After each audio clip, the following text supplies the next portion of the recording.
Hello friends, एक बार आप सभी का फिर से स्वागत है हमारे यूट्यूब चैनल पर। बेसिक कंप्यूटर के इस क्लास में आज हम पहुंच गए हैं पार्ट नंबर 6 पर। इसमें हम बात करेंगे माइक्रोसॉफ्ट ऑफिस वर्ड और माइक्रोसॉफ्ट ऑफिस एक्सेल के बारे में। ये वीडियो आपके लिए बहुत इंपॉर्टेंट होने वाली है, तो वीडियो को स्किप करके ना देखें, पूरी वीडियो देखें। वीडियो को शुरू करते हैं। सबसे पहले देखते हैं माइक्रोसॉफ्ट ऑफिस वर्ड में फाइल को कैसे बनाना है। तो चलिए अपने डेस्कटॉप पर चलते हैं। जिस तरीके से हमने पावर पॉइंट लास्ट वीडियो में जो हमने देखा था, पावर पॉइंट की फाइल को हमने जिस तरीके से बनाया था, सेम उसी तरीके से माइक्रोसॉफ्ट ऑफिस वर्ड की फाइल को भी आप बना सकते हैं। सबसे पहले अपने डेस्कटॉप की ब्लैंक एरिया पर राइट क्लिक करेंगे, न्यू के अंदर जाएंगे और इसमें आपको मिलेगा माइक्रोसॉफ्ट ऑफिस वर्ड।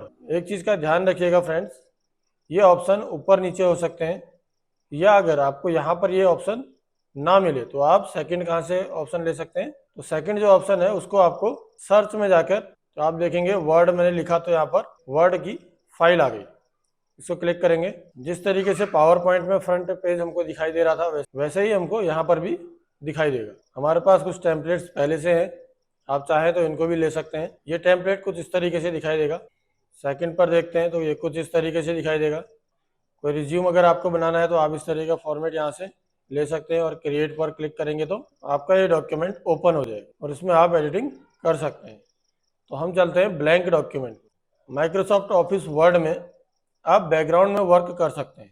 मीन्स जैसे पावर पॉइंट में आपने देखा था, हम हर काम को एक बॉक्स के अंदर करते हैं। जैसे हम वहाँ पर टेक्स्ट बॉक्स लेते हैं और इस बॉक्स के अंदर कोई भी वर्क करते हैं, लेकिन माइक्रोसॉफ्ट ऑफिस वर्ड के अंदर आप ब्लैंक एरिया पर जो पीछे बैकग्राउंड दिख रहा है, डायरेक्टली यहाँ पर भी लिख सकते हैं, जैसा आपको सूटेबल लगे। अगर आप बॉक्स में वर्क करना चाहते हैं तो बॉक्स ले सकते हैं, अदरवाइज आप ब्लैंक एरिया में पीछे भी टाइप कर सकते हैं। सबसे पहले आ जाते हैं फाइल मेन्यू के अंदर।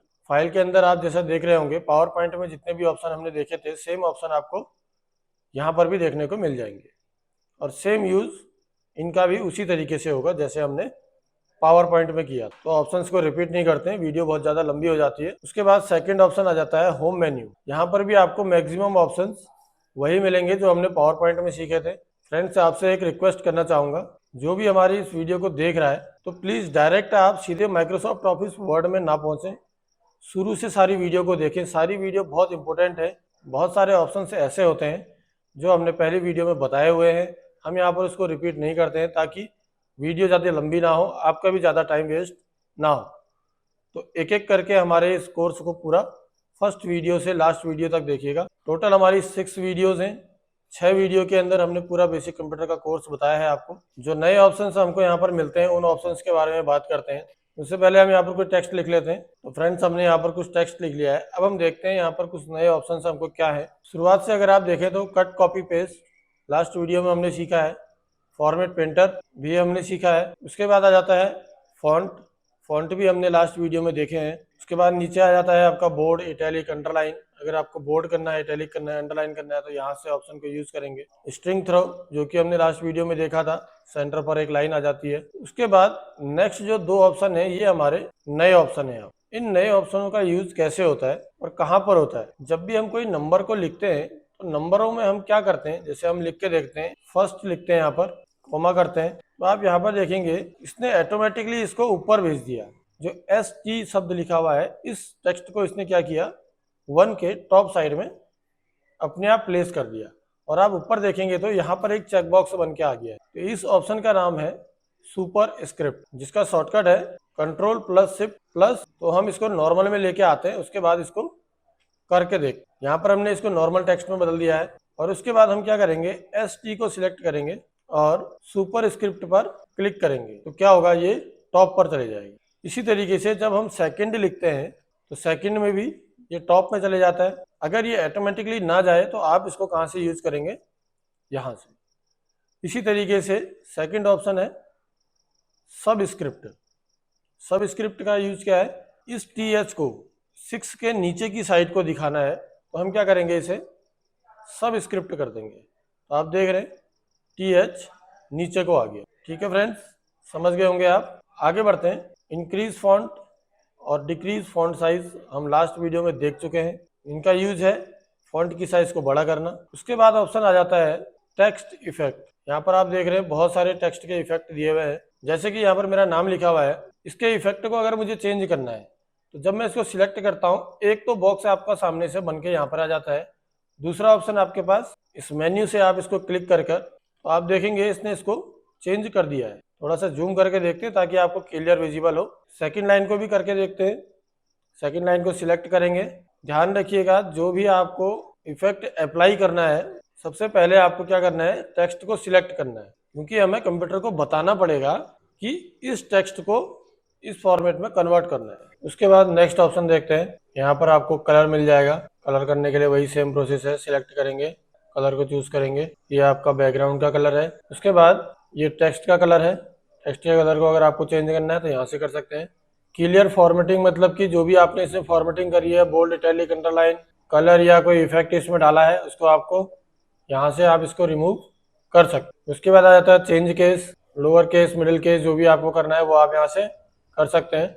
आगे बढ़ते हैं। यहाँ पर आ जाता है आपका बुलेट्स, यहाँ पर नंबरिंग, ठीक है। यहाँ पर ABCD भी है और एक नया ऑप्शन यहाँ पर खुल के आया है, मल्टी लेवल लिस्ट। ये ऑप्शन आपको वहाँ पर नहीं मिला था, यहाँ पर मिल जाएगा।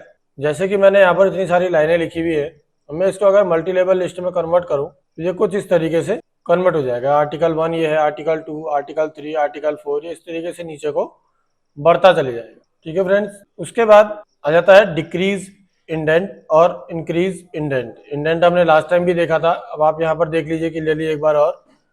इंक्रीज करेंगे तो आपका जो रूलर है, रूलर में अगर आप ऊपर देखें तो यहाँ पर जो टैब दिया हुआ है, इस टैब को आगे पीछे ले जाने के लिए आप डिक्रीज इंडेंट और इंक्रीज इंडेंट का यूज भी कर सकते हैं। नेक्स्ट ऑप्शन आ जाता है पैराग्राफ। पैराग्राफ पर अगर क्लिक करेंगे तो जहां पर भी आपने कीबोर्ड से एंटर प्रेस किया होगा उसके लास्ट में पैराग्राफ आ जाएगा, लेकिन ये पैराग्राफ ऐसे हटेगा नहीं, आपको ऊपर से ही क्लिक करना पड़ेगा। देख रहे हैं जैसे शुरुआत में है, यहाँ पर हमारा क्या लगाया हुआ है, नंबरिंग लगी हुई है, तो नंबरिंग को अगर हमें हटाना है तो हम इस तरीके से हटा सकते हैं। बट अगर आपको ये पैराग्राफ को हटाना है तो पैराग्राफ के लिए आपको मेन्यू पर ही जाना पड़ेगा। तो हम क्लियर फॉर्मेटिंग कर देते हैं, नॉर्मल टेक्स्ट में ले आते हैं। उसके बाद लास्ट वीडियो में भी आपने देखा था कि हमने यहाँ पर से अलाइनमेंट लगाए थे, लेफ्ट, सेंटर, राइट या जस्टिफाई। चारों ऑप्शन हम आपको पहले बता चुके हैं। नेक्स्ट ऑप्शन आ जाता है स्पेसिंग।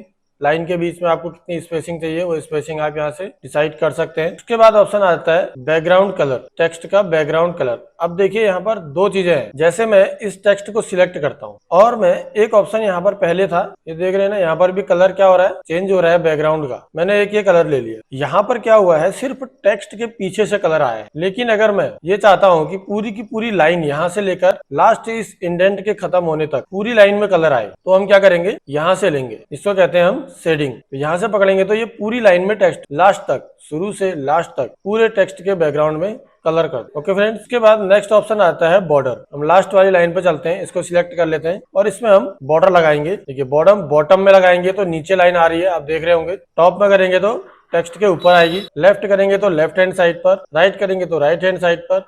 इस तरीके से आप इसमें बॉर्डर लगा सकते। ऑल बॉर्डर करेंगे तो चारों तरफ से बॉर्डर आ जाए। उसके बाद आ जाते हैं, यहाँ पर आपको कुछ ऑप्शंस दिखाई दे रहे हैं। ये पहले से प्रीडिसाइडेड इसके फॉर्मेट है। अगर आपको इस तरीके से इसको चेंज करना है तो आप यहाँ से क्लिक कर सकते हैं। वैसे हम उसके बाद फाइंड और रिप्लेस आप लास्ट वीडियो में भी देख चुके हैं। आगे बढ़ते हैं नेक्स्ट ऑप्शन पर, इंसर्ट मेन्यू पर। लास्ट वीडियो में भी हमने आपको बताया था इंसर्ट का मतलब होता है लाना, ठीक है। तो यहाँ पर हमारे पास सबसे पहला ऑप्शन आ जाता है कवर पेज। अगर आपको कोई कवर पेज चाहिए तो आप यहाँ से इसको, जो पहले से प्री डिसाइडेड यहाँ पर जो बने हुए पेम्पलेट है, इन पेम्पलेट्स में से आप सिलेक्ट कर सकते। जैसे हम एक ले लेते हैं तो यहाँ पर आप टाइप कर सकते, जहां जहां पर भी लिखा हुआ है, टेक्स्ट लिखा हुआ है, उसको उसी की जगह पर रिप्लेस आप कर सकते। देखिए नीचे कंपनी का नाम, ये नाम, जो भी आपको नाम देने हैं आप यहाँ से नाम को चेंज कर सकते। जहां जहां पर बॉक्स बने हुए हैं उन पर क्लिक करिए और टाइप। उसके बाद आता है ब्लैंक पेज। अभी जो हमारे पास पेज है वो एक पेज है। अब हमें एक ब्लैंक पेज इसी के नीचे चाहिए, तो हम क्या करेंगे, यहाँ से ब्लैंक पेज पर क्लिक कर दें तो हम सीधे कहाँ पहुंच जाएंगे, डायरेक्टली नेक्स्ट पेज में पहुंच जाएंगे। लेकिन एक चीज का ध्यान रखिएगा, जैसे मैंने जो टेक्स्ट के पीछे से अगर मैं माउस को रखूं, यहाँ पर क्लिक मैंने किया है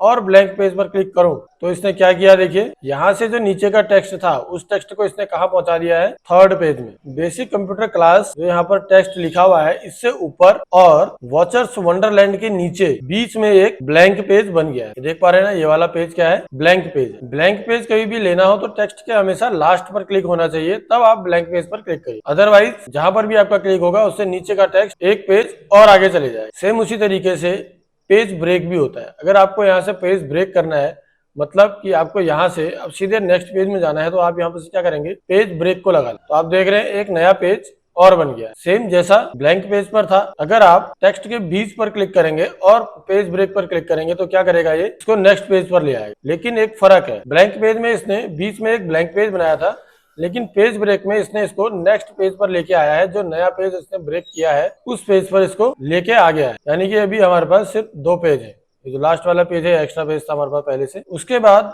आ जाता है ऑप्शन टेबल। उसके बाद नेक्स्ट ऑप्शन आता है टेबल। यहाँ से आप टेबल इंसर्ट कर सकते हैं। लास्ट वीडियो में हम इसे देख चुके हैं कैसे टेबल को इंसर्ट करना है। नेक्स्ट ऑप्शन है पिक्चर। ये भी हम लास्ट वीडियो में देख चुके हैं। हमने लोगो इंसर्ट किया था लास्ट वीडियो में पिक्चर की सहायता से। शेप से हमने कुछ शेप्स बना के देखे थे। अब हम शेप के बारे में थोड़ा सा और डिटेलिंग में जान लेते हैं। डिटेलिंग का मीन्स कि मान लीजिए कि मैंने कोई एक यहाँ पर शेप बनाया, बट आप इसके अंदर टाइप नहीं कर सकते, लेकिन हमने इसके अंदर टेक्स्ट लिख के नहीं देखा। तो इसके अंदर अगर हमें टेक्स्ट लिखना है तो हम यहाँ पर 2 ऑप्शंस का यूज कर सकते हैं। नंबर 1, यहाँ पर से आप टेक्स्ट बॉक्स बना लीजिए इसी के ऊपर, या आप इसके ऊपर राइट क्लिक करेंगे और इसमें एड टेक्स्ट का ऑप्शन आएगा। टेक्स्ट को आप यहाँ से भी एड कर सकते हैं। तो क्लिक करते हैं, उसके बाद टाइप करना शुरू करते हैं। तो देख पा रहे हैं फ्रेंड्स, हम एक शेप के अंदर टाइप कर रहे हैं। आगे बढ़ते हैं। शेप को कोई स्टाइल वगैरह देना है, आपके पास यहाँ पर बहुत सारे ऑप्शन आ जाते हैं। कलर वगैरह आप जो भी चेंज करना चाहते हैं वो आप यहाँ से कर सकते हैं। ये सारे ऑप्शन हम लास्ट वीडियो में देख चुके हैं। उसके बाद आइकन्स लास्ट वीडियो में देखा है। 3D मॉडल्स ये भी हमने लास्ट वीडियो में देखा है। स्मार्ट आर्ट, चार्ट, ये सारे ऑप्शन हम उसमें पहले देख चुके। इससे आगे जो आप कुछ ऑप्शन देख रहे हैं ये ऑनलाइन वाले हैं, ये ऐसे वर्क नहीं करेंगे किसी भी सिस्टम पर। इसके लिए आपको माइक्रोसॉफ्ट ऑफिस वर्ड को परचेस करना पड़ेगा, तभी ये वर्क करेंगे। नेक्स्ट ऑप्शन आता है लिंक, यानी कि हाइपर लिंक, जो हम लास्ट वीडियो में देख चुके हैं। उसके बाद ऑप्शन आता है बुकमार्क। बुकमार्क को हम कैसे यूज करेंगे, जैसे एक बुक होती है ना, जिसके फ्रंट पेज पर कंटेंट लिखे हुए होते हैं, मतलब कि आपके जितने भी चैप्टर हैं सबका नाम होता है, कौन से पेज नंबर पर है वो भी लिखा हुआ होता है। तो उसमें हमको बेनिफिट क्या मिलता है कि हमें अगर चैप्टर नंबर 4 पर जाना है और हमें उसका पेज नंबर मालूम है तो हम डायरेक्ट क्या करेंगे, उसी पेज को ओपन करेंगे, तो हमारा उसमें टाइम बस। सेम चीज आप यहाँ पर बुकमार्क की मदद से कर सकते। कैसे करेंगे चलिए देख लेते हैं। तो मान लीजिए कि ये पहला जो पेज है हमारा, ये पेज हमारा कंटेंट पेज। हम यहाँ पर कुछ नंबर्स डाल देते हैं। चलिए 1 2 3 4 5 6। अब आप ये मान के चलिए कि जो ये पहला पेज है, ये जो हमने नंबर 1 लिखा है, अगर हम इसको ऐसा कर दें कि हम पेज नंबर 1 पर यहाँ पर क्लिक करें तो हम पेज नंबर 1 पर पहुंच जाए। पेज नंबर 5 पर क्लिक करें तो डायरेक्टली पेज नंबर 5 पर। तो इसके लिए हम क्या करेंगे, बुकमार्क बनाएंगे। चलिए देखते हैं कैसे बुकमार्क बनता है।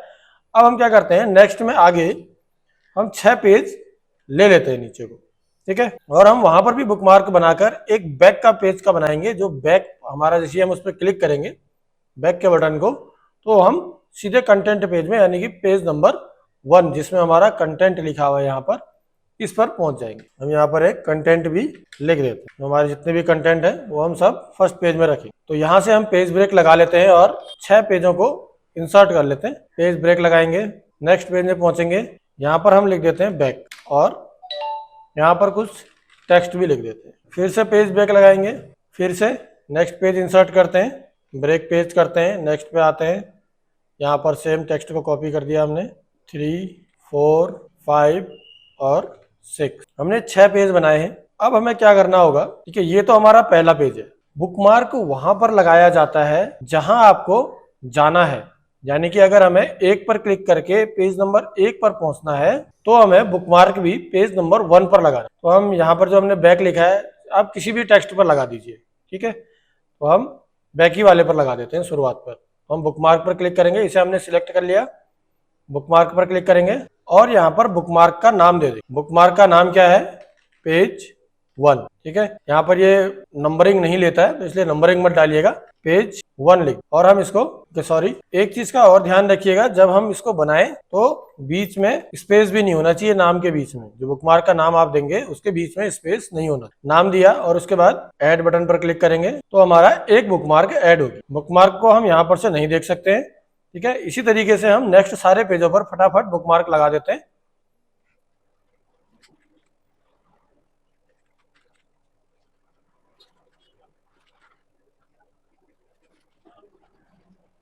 तो हमने 6 के 6 बुकमार्क लगा लिए हैं। अब हम हाइपर लिंक करेंगे। जो हमने लिंक ऑप्शन हमने लास्ट वीडियो में भी सीखा था, उसी का ही एक स्टेप आगे। तो हम सिलेक्ट करेंगे नंबर 1 को। चलिए एक काम करते हैं, यहाँ पर नाम दे देते हैं इसका भी। हमने हर एक पेज को नाम भी दे दिया है। अब हम क्या करते हैं, इस वाले कैरेक्टर को, इतने शब्द को हम सिलेक्ट कर लेते हैं, ठीक है। उसके बाद चलेंगे लिंक के अंदर। लिंक पर क्लिक करेंगे। अब आप यहाँ पर देखेंगे कुछ ऑप्शंस हैं, जैसा कि हमने पिछले वीडियो में सब कुछ देखा था। राइट हैंड साइड पर देखेंगे तो यहाँ पर बुकमार्क लिखा हुआ है, इस पर क्लिक करेंगे। अब आप देखेंगे यहाँ पर आपके आपके बनाए हुए सारे बुकमार्क यहाँ पर शो होने लग जाएंगे। तो सबसे पहले हमने सिलेक्ट किया है चैप्टर 1 को, तो हम पेज 1 जो हमने जिसका नाम दिया था बुकमार्क का, पेज 1 उसको सिलेक्ट करेंगे और ओके पर क्लिक करेंगे। अगेन ओके पर क्लिक करेंगे तो आप देखेंगे ये ब्लू में कन्वर्ट हो गया है। और जब माउस इसके ऊपर ओवर किया जाता है तो क्या दिखाता है, ये control plus click to follow link. अब हम जब भी कंट्रोल के साथ इस पर क्लिक करेंगे तो ये कहाँ जंप हो जाएगा, पेज नंबर 1 पर। आप देख रहे होंगे नीचे यहाँ पर दिखा रहा है चैप्टर, यहाँ पर पेज नंबर 2 है। नीचे देखिए आप, सबसे नीचे बॉटम में स्टेटस बार दिखाता है। तो हम डायरेक्टली कहाँ जंप हो गए, पेज नंबर 2 पे, जहाँ पर हमारा चैप्टर 1 है। तो इसी तरीके से हम आगे भी सारे के सारे लिंक करेंगे। तो एक एक करके सबको लिंक करते हैं। सेकंड पर चलते हैं, टेक्स्ट को सिलेक्ट करेंगे, लिंक पर क्लिक करेंगे, बुकमार्क पर क्लिक करेंगे, उसके बाद पेज 2 को करते हैं, ओके पर क्लिक करते हैं, देन अगेन ओके। ऐसे ही बाकी 6 के 6 को हम लिंक कर लेते हैं। तो फ्रेंड्स हमने सभी को लिंक कर दिया है। अब हम यहाँ से एक एक करके सब पर क्लिक करके देखेंगे। अभी हमने चैप्टर 1 पर क्लिक किया था, अब हम चैप्टर 5 में करते हैं क्लिक। अब देखिए हम कहाँ पहुँच गए, पेज नंबर 6 पर पहुँच गए, जहाँ पर हमारा चैप्टर नंबर 5 है। तो इस तरीके से आप बुकमार्क बनाकर अपनी पूरी की पूरी जो भी आप बुक बना रहे हैं या कोई प्रेजेंटेशन बना रहे हैं, तो आप इसको डायरेक्टली इस तरीके से बना सकते हैं। अब बात आती है वापस आने की। हमने एक बैक का बटन बनाया है लेकिन अभी वो वर्किंग पर नहीं है, तो उसको वर्किंग पर लाते हैं। सबसे पहले फर्स्ट वाले पेज में यहाँ पर हमने कंटेंट लिखा हुआ है, इसको हम बुकमार्क कर लेते हैं। बुकमार्क करते हैं, बुकमार्क का नाम दे देते हैं बैक बटन कर देते हैं, ऐड करेंगे। और अब हम हर पेज पर जाकर पेज नंबर 1 पर आएंगे, बैक को हम सिलेक्ट करेंगे, लिंक पर क्लिक करेंगे, बुकमार्क पर क्लिक करेंगे और जो हमने बुकमार्क बनाया है पहले पेज का उसको सिलेक्ट कर ओके कर देंगे, अगेन ओके। और ये बैक का बटन रेडी है। ऐसे ही हम सभी पेजों को बैक के बटन को लिंक कर देंगे सेम बुकमार्क के साथ। बुकमार्क एक ही बार बनाएंगे बैक के लिए। हम फिर से आ जाते हैं किसी भी सेंटर में, किसी भी एक पेज के ऊपर आ जाते हैं। मान लीजिए इसी पेज पर आ गया, ठीक है, पेज नंबर 5 है, टोटल पेजेस 7 है हमारे पास। यहां से अब हम कंट्रोल के साथ क्लिक करेंगे तो क्या होता है देखिएगा, हम कहाँ पहुंच गए, पेज नंबर 1 पर, जहां पर हमने कंटेंट बनाया था। तो मतलब कि हम यहाँ से पेज में जाने के लिए भी बुकमार्क बना सकते हैं। तो बुकमार्क का यूज क्या है, किसी भी चीज को एक दूसरे से लिंक कर सकते हैं। उसके बाद लास्ट जो हमने प्रेजेंटेशन देखी थी, प्रेजेंटेशन कैसे बनाना है, उसमें हमने हेडर और फुटर देखा था। बट वहां पर क्या हुआ था, जब हम हेडर लगा रहे थे या फुटर लगा रहे थे, वो दोनों के दोनों पेज के बॉटम पर आ रहे थे। लेकिन जो हेडर फुटर होता है वो पेज के अप और डाउन एरिया में लगता है, क्योंकि पावर पॉइंट प्रेजेंटेशन पर हेडर फुटर का यूज नहीं होता है। वहां पर हम सारे काम किस में करते हैं, बॉक्सेस में करते हैं। तो इसलिए वो हेडर और फुटर को बॉटम पर ही शो करता है। लेकिन यहाँ पर अगर हम हेडर फुटर को लगाएंगे तो यहाँ पर देख रहे हैं आप, दोनों का ऑप्शन अलग अलग दिया हुआ है। और अगर आप इसके स्टार्टिंग में देखेंगे जो आइकन बना हुआ है, तो इसमें हेडर के ऊपर देखिए एक ब्लू पॉइंट बना हुआ है, लेकिन टॉप में बना हुआ है हेडर में, और फुटर में वही चीज डाउन साइड यानी कि नीचे बनी है पेज की। तो चलिए लगा के देखते हैं। सबसे पहले हेडर पर क्लिक करते हैं। हेडर आपके कई तरीके के हो सकते हैं, जिस तरह का डिजाइन आप हेडर को देना चाहते हैं यहाँ से सिलेक्ट कर सकते हैं, या आप डायरेक्टली एडिट करना चाहते हैं तो नीचे से एडिट पर क्लिक कर सकते हैं। तो हमने एक हेडर को चूज कर लिया। अब यहाँ पर हम कुछ भी लिखते हैं, आपने देखा होगा अक्सर जो लेटर हेड होते हैं उनके टॉप पर अलग से लिखा हुआ होता है, वो टॉप पर जो लिखा हुआ होता है वो आपका हेडर होता है। और इसी तरीके से फुटर भी होता है। अब आपने हेडर तो लगा दिया, यहाँ पर लिख तो दिया। अब हेडर का मतलब क्या है कि ये आपके हर एक पेज पर दिखाई देगा। आप नीचे को जिस भी पेज पर जाएंगे उस पेज में आपको हेडर दिखाई देगा। देखिए हमें सिर्फ एक ही पेज में लगाना होता है, ये सारे पेजों में ऑटोमेटिकली शो हो जाएगा। तो लेटर हेड जो होते हैं, लेटर हेडों में क्या होता है, टॉप पर कंपनी का नाम, कंपनी की मेल आईडी, मोबाइल नंबर, ये सब चीजें जो लिखी जाती हैं वो हेडर पॉइंट पर लिखी जाती है। हेडर पॉइंट से बाहर आने के लिए बाहर जो व्हाइट एरिया है हेडर से बाहर, ठीक है, हेडर के अंदर नहीं, हेडर के बाहर जो एरिया है यहाँ पर डबल क्लिक कर दीजिए। अब आप सोचेंगे कि ये तो हमको ब्लर दिखाई दे रहा है, लेकिन प्रिंट जब हम इसको करेंगे तो ये बिल्कुल ओरिजिनल, बिल्कुल क्लियर दिखाई देगा। लेकिन ये हेडर है इसलिए इसको हाइड कर लेता है। दोबारा से अगर आपको इसमें कुछ एडिट करना है, आपसे कोई गलती हो जाती है, तो हेडर पर आएंगे और इस यहाँ पर डबल क्लिक करेंगे तो आप फिर से हेडर के अंदर पहुंच जाएंगे।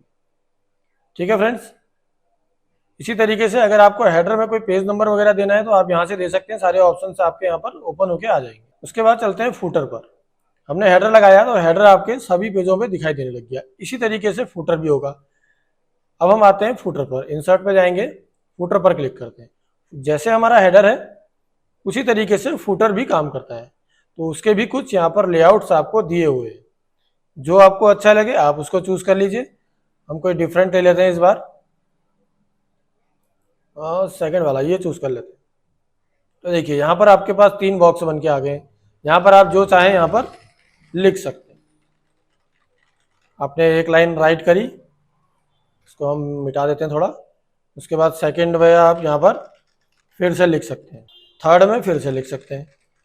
आप चाहें यहाँ पर नंबर दे दीजिए या डेट दे दीजिए, जो आपकी इच्छा है आप इसमें डाल सकते हैं।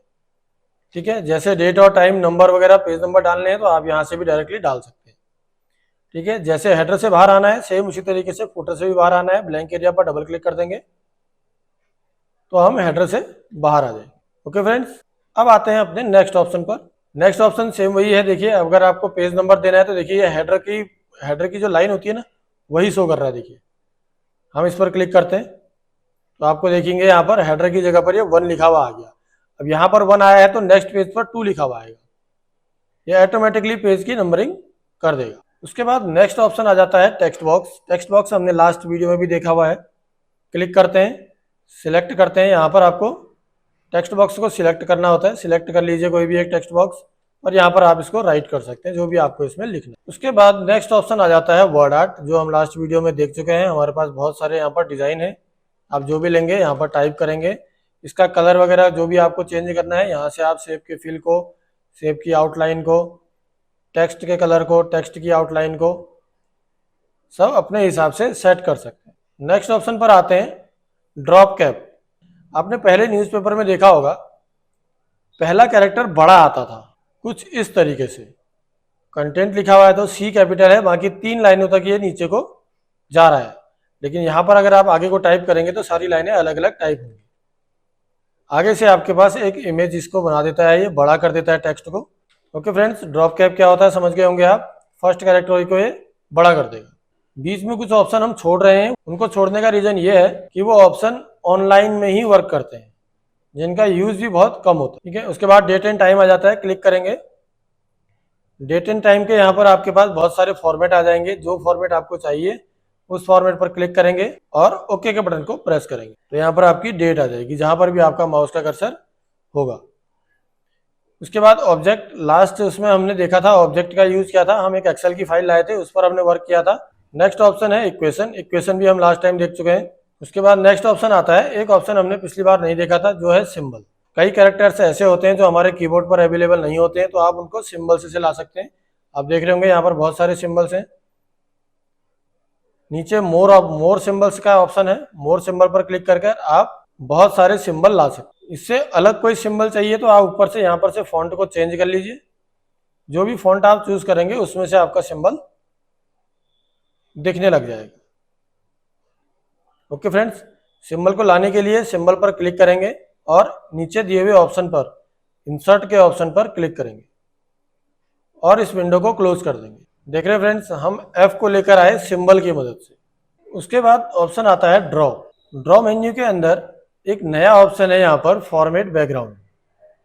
बैकग्राउंड की फॉर्मेटिंग, तो आप कुछ इस तरीके से यहाँ पर से बैकग्राउंड ले सकते हैं।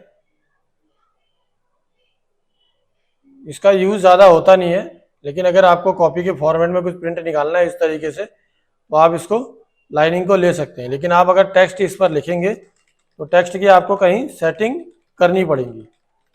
सेटिंग्स क्या हो सकती हैं इसकी, जैसे हमने यहाँ पर बहुत सारी लाइनिंग खींच ली है। यहाँ से बैकग्राउंड को हम स्मॉल कर देते हैं, यहाँ से थोड़ा सा नीचे लेके आते हैं इसको। अब आप देखेंगे तो सारे ऊपर नीचे चले गए। देखिए ये लाइन के ऊपर आ रहा है, तो आप इसकी थोड़ी बहुत सेटिंग कर लीजिए। होम पेज पर जाकर लाइन स्पेसिंग को आपको कम ज़्यादा करना होगा, लेकिन इसका यूज ज़्यादा होता नहीं है क्योंकि ये सारी टेक्स्ट की जो लाइनिंग है देखिए आप ऊपर नीचे चले। अगर आपको सिंपल बैकग्राउंड में ये लाइनिंग चाहिए और ऐसा ही प्लेन बैकग्राउंड चाहिए तो आप इसको प्रिंट कर सकते हैं। तो हम बैकग्राउंड को नन कर लेते हैं। बाकी सभी ऑप्शन हम पहले देख चुके हैं। एक ड्रॉ कैनवास का ऑप्शन है, कैनवास को लेके आएंगे, तो कैनवास को आप यहाँ पर ड्रॉ कर सकते हैं। एक कैनवास बन जाएगा जैसे हमारा पेंट में होता है। इसके अंदर आप कुछ भी लिख सकते हैं, लेकिन इससे बाहर अगर आप करेंगे तो ये गायब हो जाएगा। आगे बढ़ते हैं। नेक्स्ट ऑप्शन है डिज़ाइन। डिज़ाइन में आप यहाँ पर देखेंगे पहले से पेज के बहुत सारे डिज़ाइन आपको मिल जाएंगे। जो भी आप चूज़ करना चाहते हैं वो आप चूज़ कर लीजिए और एडिट कर लीजिए। वैसे इसका कोई यूज़ नहीं है, हम अपनी तरीके से ही पेज को हमेशा बनाते हैं। उसके बाद अगर पेज को कुछ कलर देना है तो आप कलर यहाँ से चूज़ कर सकते हैं। फॉन्ट चेंज करना है, जो कि हम फर्स्ट वाले उसमें देख चुके हैं होम पर। ये सारी चीज़ें वहीं पर आपको मिल जाएंगी। पैराग्राफ की स्पेसिंग, 2 पैराग्राफ है तो पैराग्राफ के बीच में कितना स्पेस होना चाहिए। इफेक्ट की यहाँ पर कोई यूज़ होता नहीं है, इफेक्ट हमारा पावर पॉइंट पर काम करता है।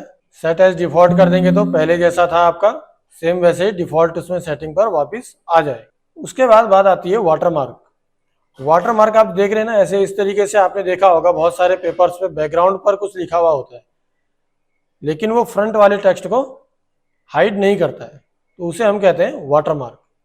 वाटरमार्क को लगाने के लिए आपको जो भी यहाँ पर से फॉर्मेट चूज करना है उसको क्लिक कर लीजिए और देखिए आपके बैकग्राउंड में यहाँ पर लिखा हुआ आ गया।